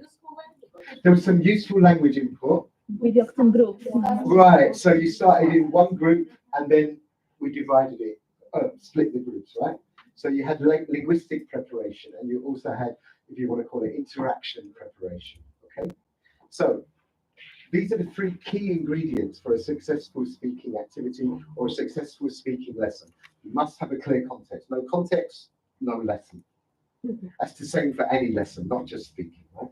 Okay. Aim, you must have a final communicative aim, all right? And the students need to be prepared in some way. Now going back to mixed ability, the language input, for example, the lower level groups, you could just give them a list of useful language, right? Slightly stronger group, you could give them jumbled sentences maybe, okay? So you can work with mixed abilities on this as well, okay? So three main ingredients for successful speaking lesson. Finally, every time you're designing a speaking activity or a speaking lesson, have this checklist open in front of you. Okay. This is in the documents on the Telegram chat. Okay. So, for example, in this lesson, was there a variety of interaction? Yeah, you started in one group, you moved to others, okay? It could have moved to whole class, okay? Was there an information gap? No information gap. Information gap means somebody has access to information that the others do not. But you could, like, for example, what's your name? Kate. So, for example, I might give Kate some information that nobody knows, right? Maybe she's got a nervous twitch or something, right? And I can't remember. You can call me Kate. Okay, Kate. Right. Okay, Kate. Okay. Right. I could tell him in secret, you're extremely angry and prone to violent outbursts, right? But nobody knows this. This is information gap. Okay. All right. Is there an opinion gap? Yes, of course. Some people were in favour, some people were against it. Okay. Language aim? Yes. Yeah, I gave you the language scaffolding, right? Told you how to use it. Okay. A clear goal? Yeah. Which was? Agreement. Reach an agreement, right? Does it integrate a variety of skills? Speaking, listening, reading, writing? Speaking, listening. Now, you could add a writing element. Instead of reporting verbally back, they could write a report, for example, okay? And they could read each other's reasons and say which was the best, for example. Yeah, it could be, yeah. An element of role play, simulation, acting. Yeah, all right. Tension, challenge. Yes, there was in that group because Olga was cracking the whip. Right. Is it personalized? Yeah. Is it fun? I don't know. Some of you might say it's not. Okay. Is it realistic? Something that happens in real life? Right. So if when you're planning speaking activities or in fact speaking lessons, right, you look at this checklist and you're able to tick most of them, it's a good speaking activity. Okay. If you can't tick them, you need to tick and redesign it, okay, to get the students involved. Okay. Okay. All right. So you do have this document, and it's the most important document. You really should have it open all the time when you're planning. Okay. Speaking. I keep saying speaking activities or speaking lessons. What's the difference? Maybe a part of a lesson. Exactly. And the speaking lesson The is whole lesson. right. So that would be like task-based, right? Task-based learning. Now, in task-based learning, one of the stages is noticing. So you encourage the students, they maybe listen to a model, right? And then the second time they listen, you encourage them to notice useful features of language, useful discourse, right? Now, I did that earlier when I was bombarding you with questions. That was a noticing task, encouraging you to notice what's missing from the story, what I could add to the story, okay? All right, so, and that brings us up nicely to lunchtime. So once again, thank you very much. I've been great, so have you. Lunch is on the ground floor in the restaurant. We have 60 minutes.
Так, подождите, а где моя новая?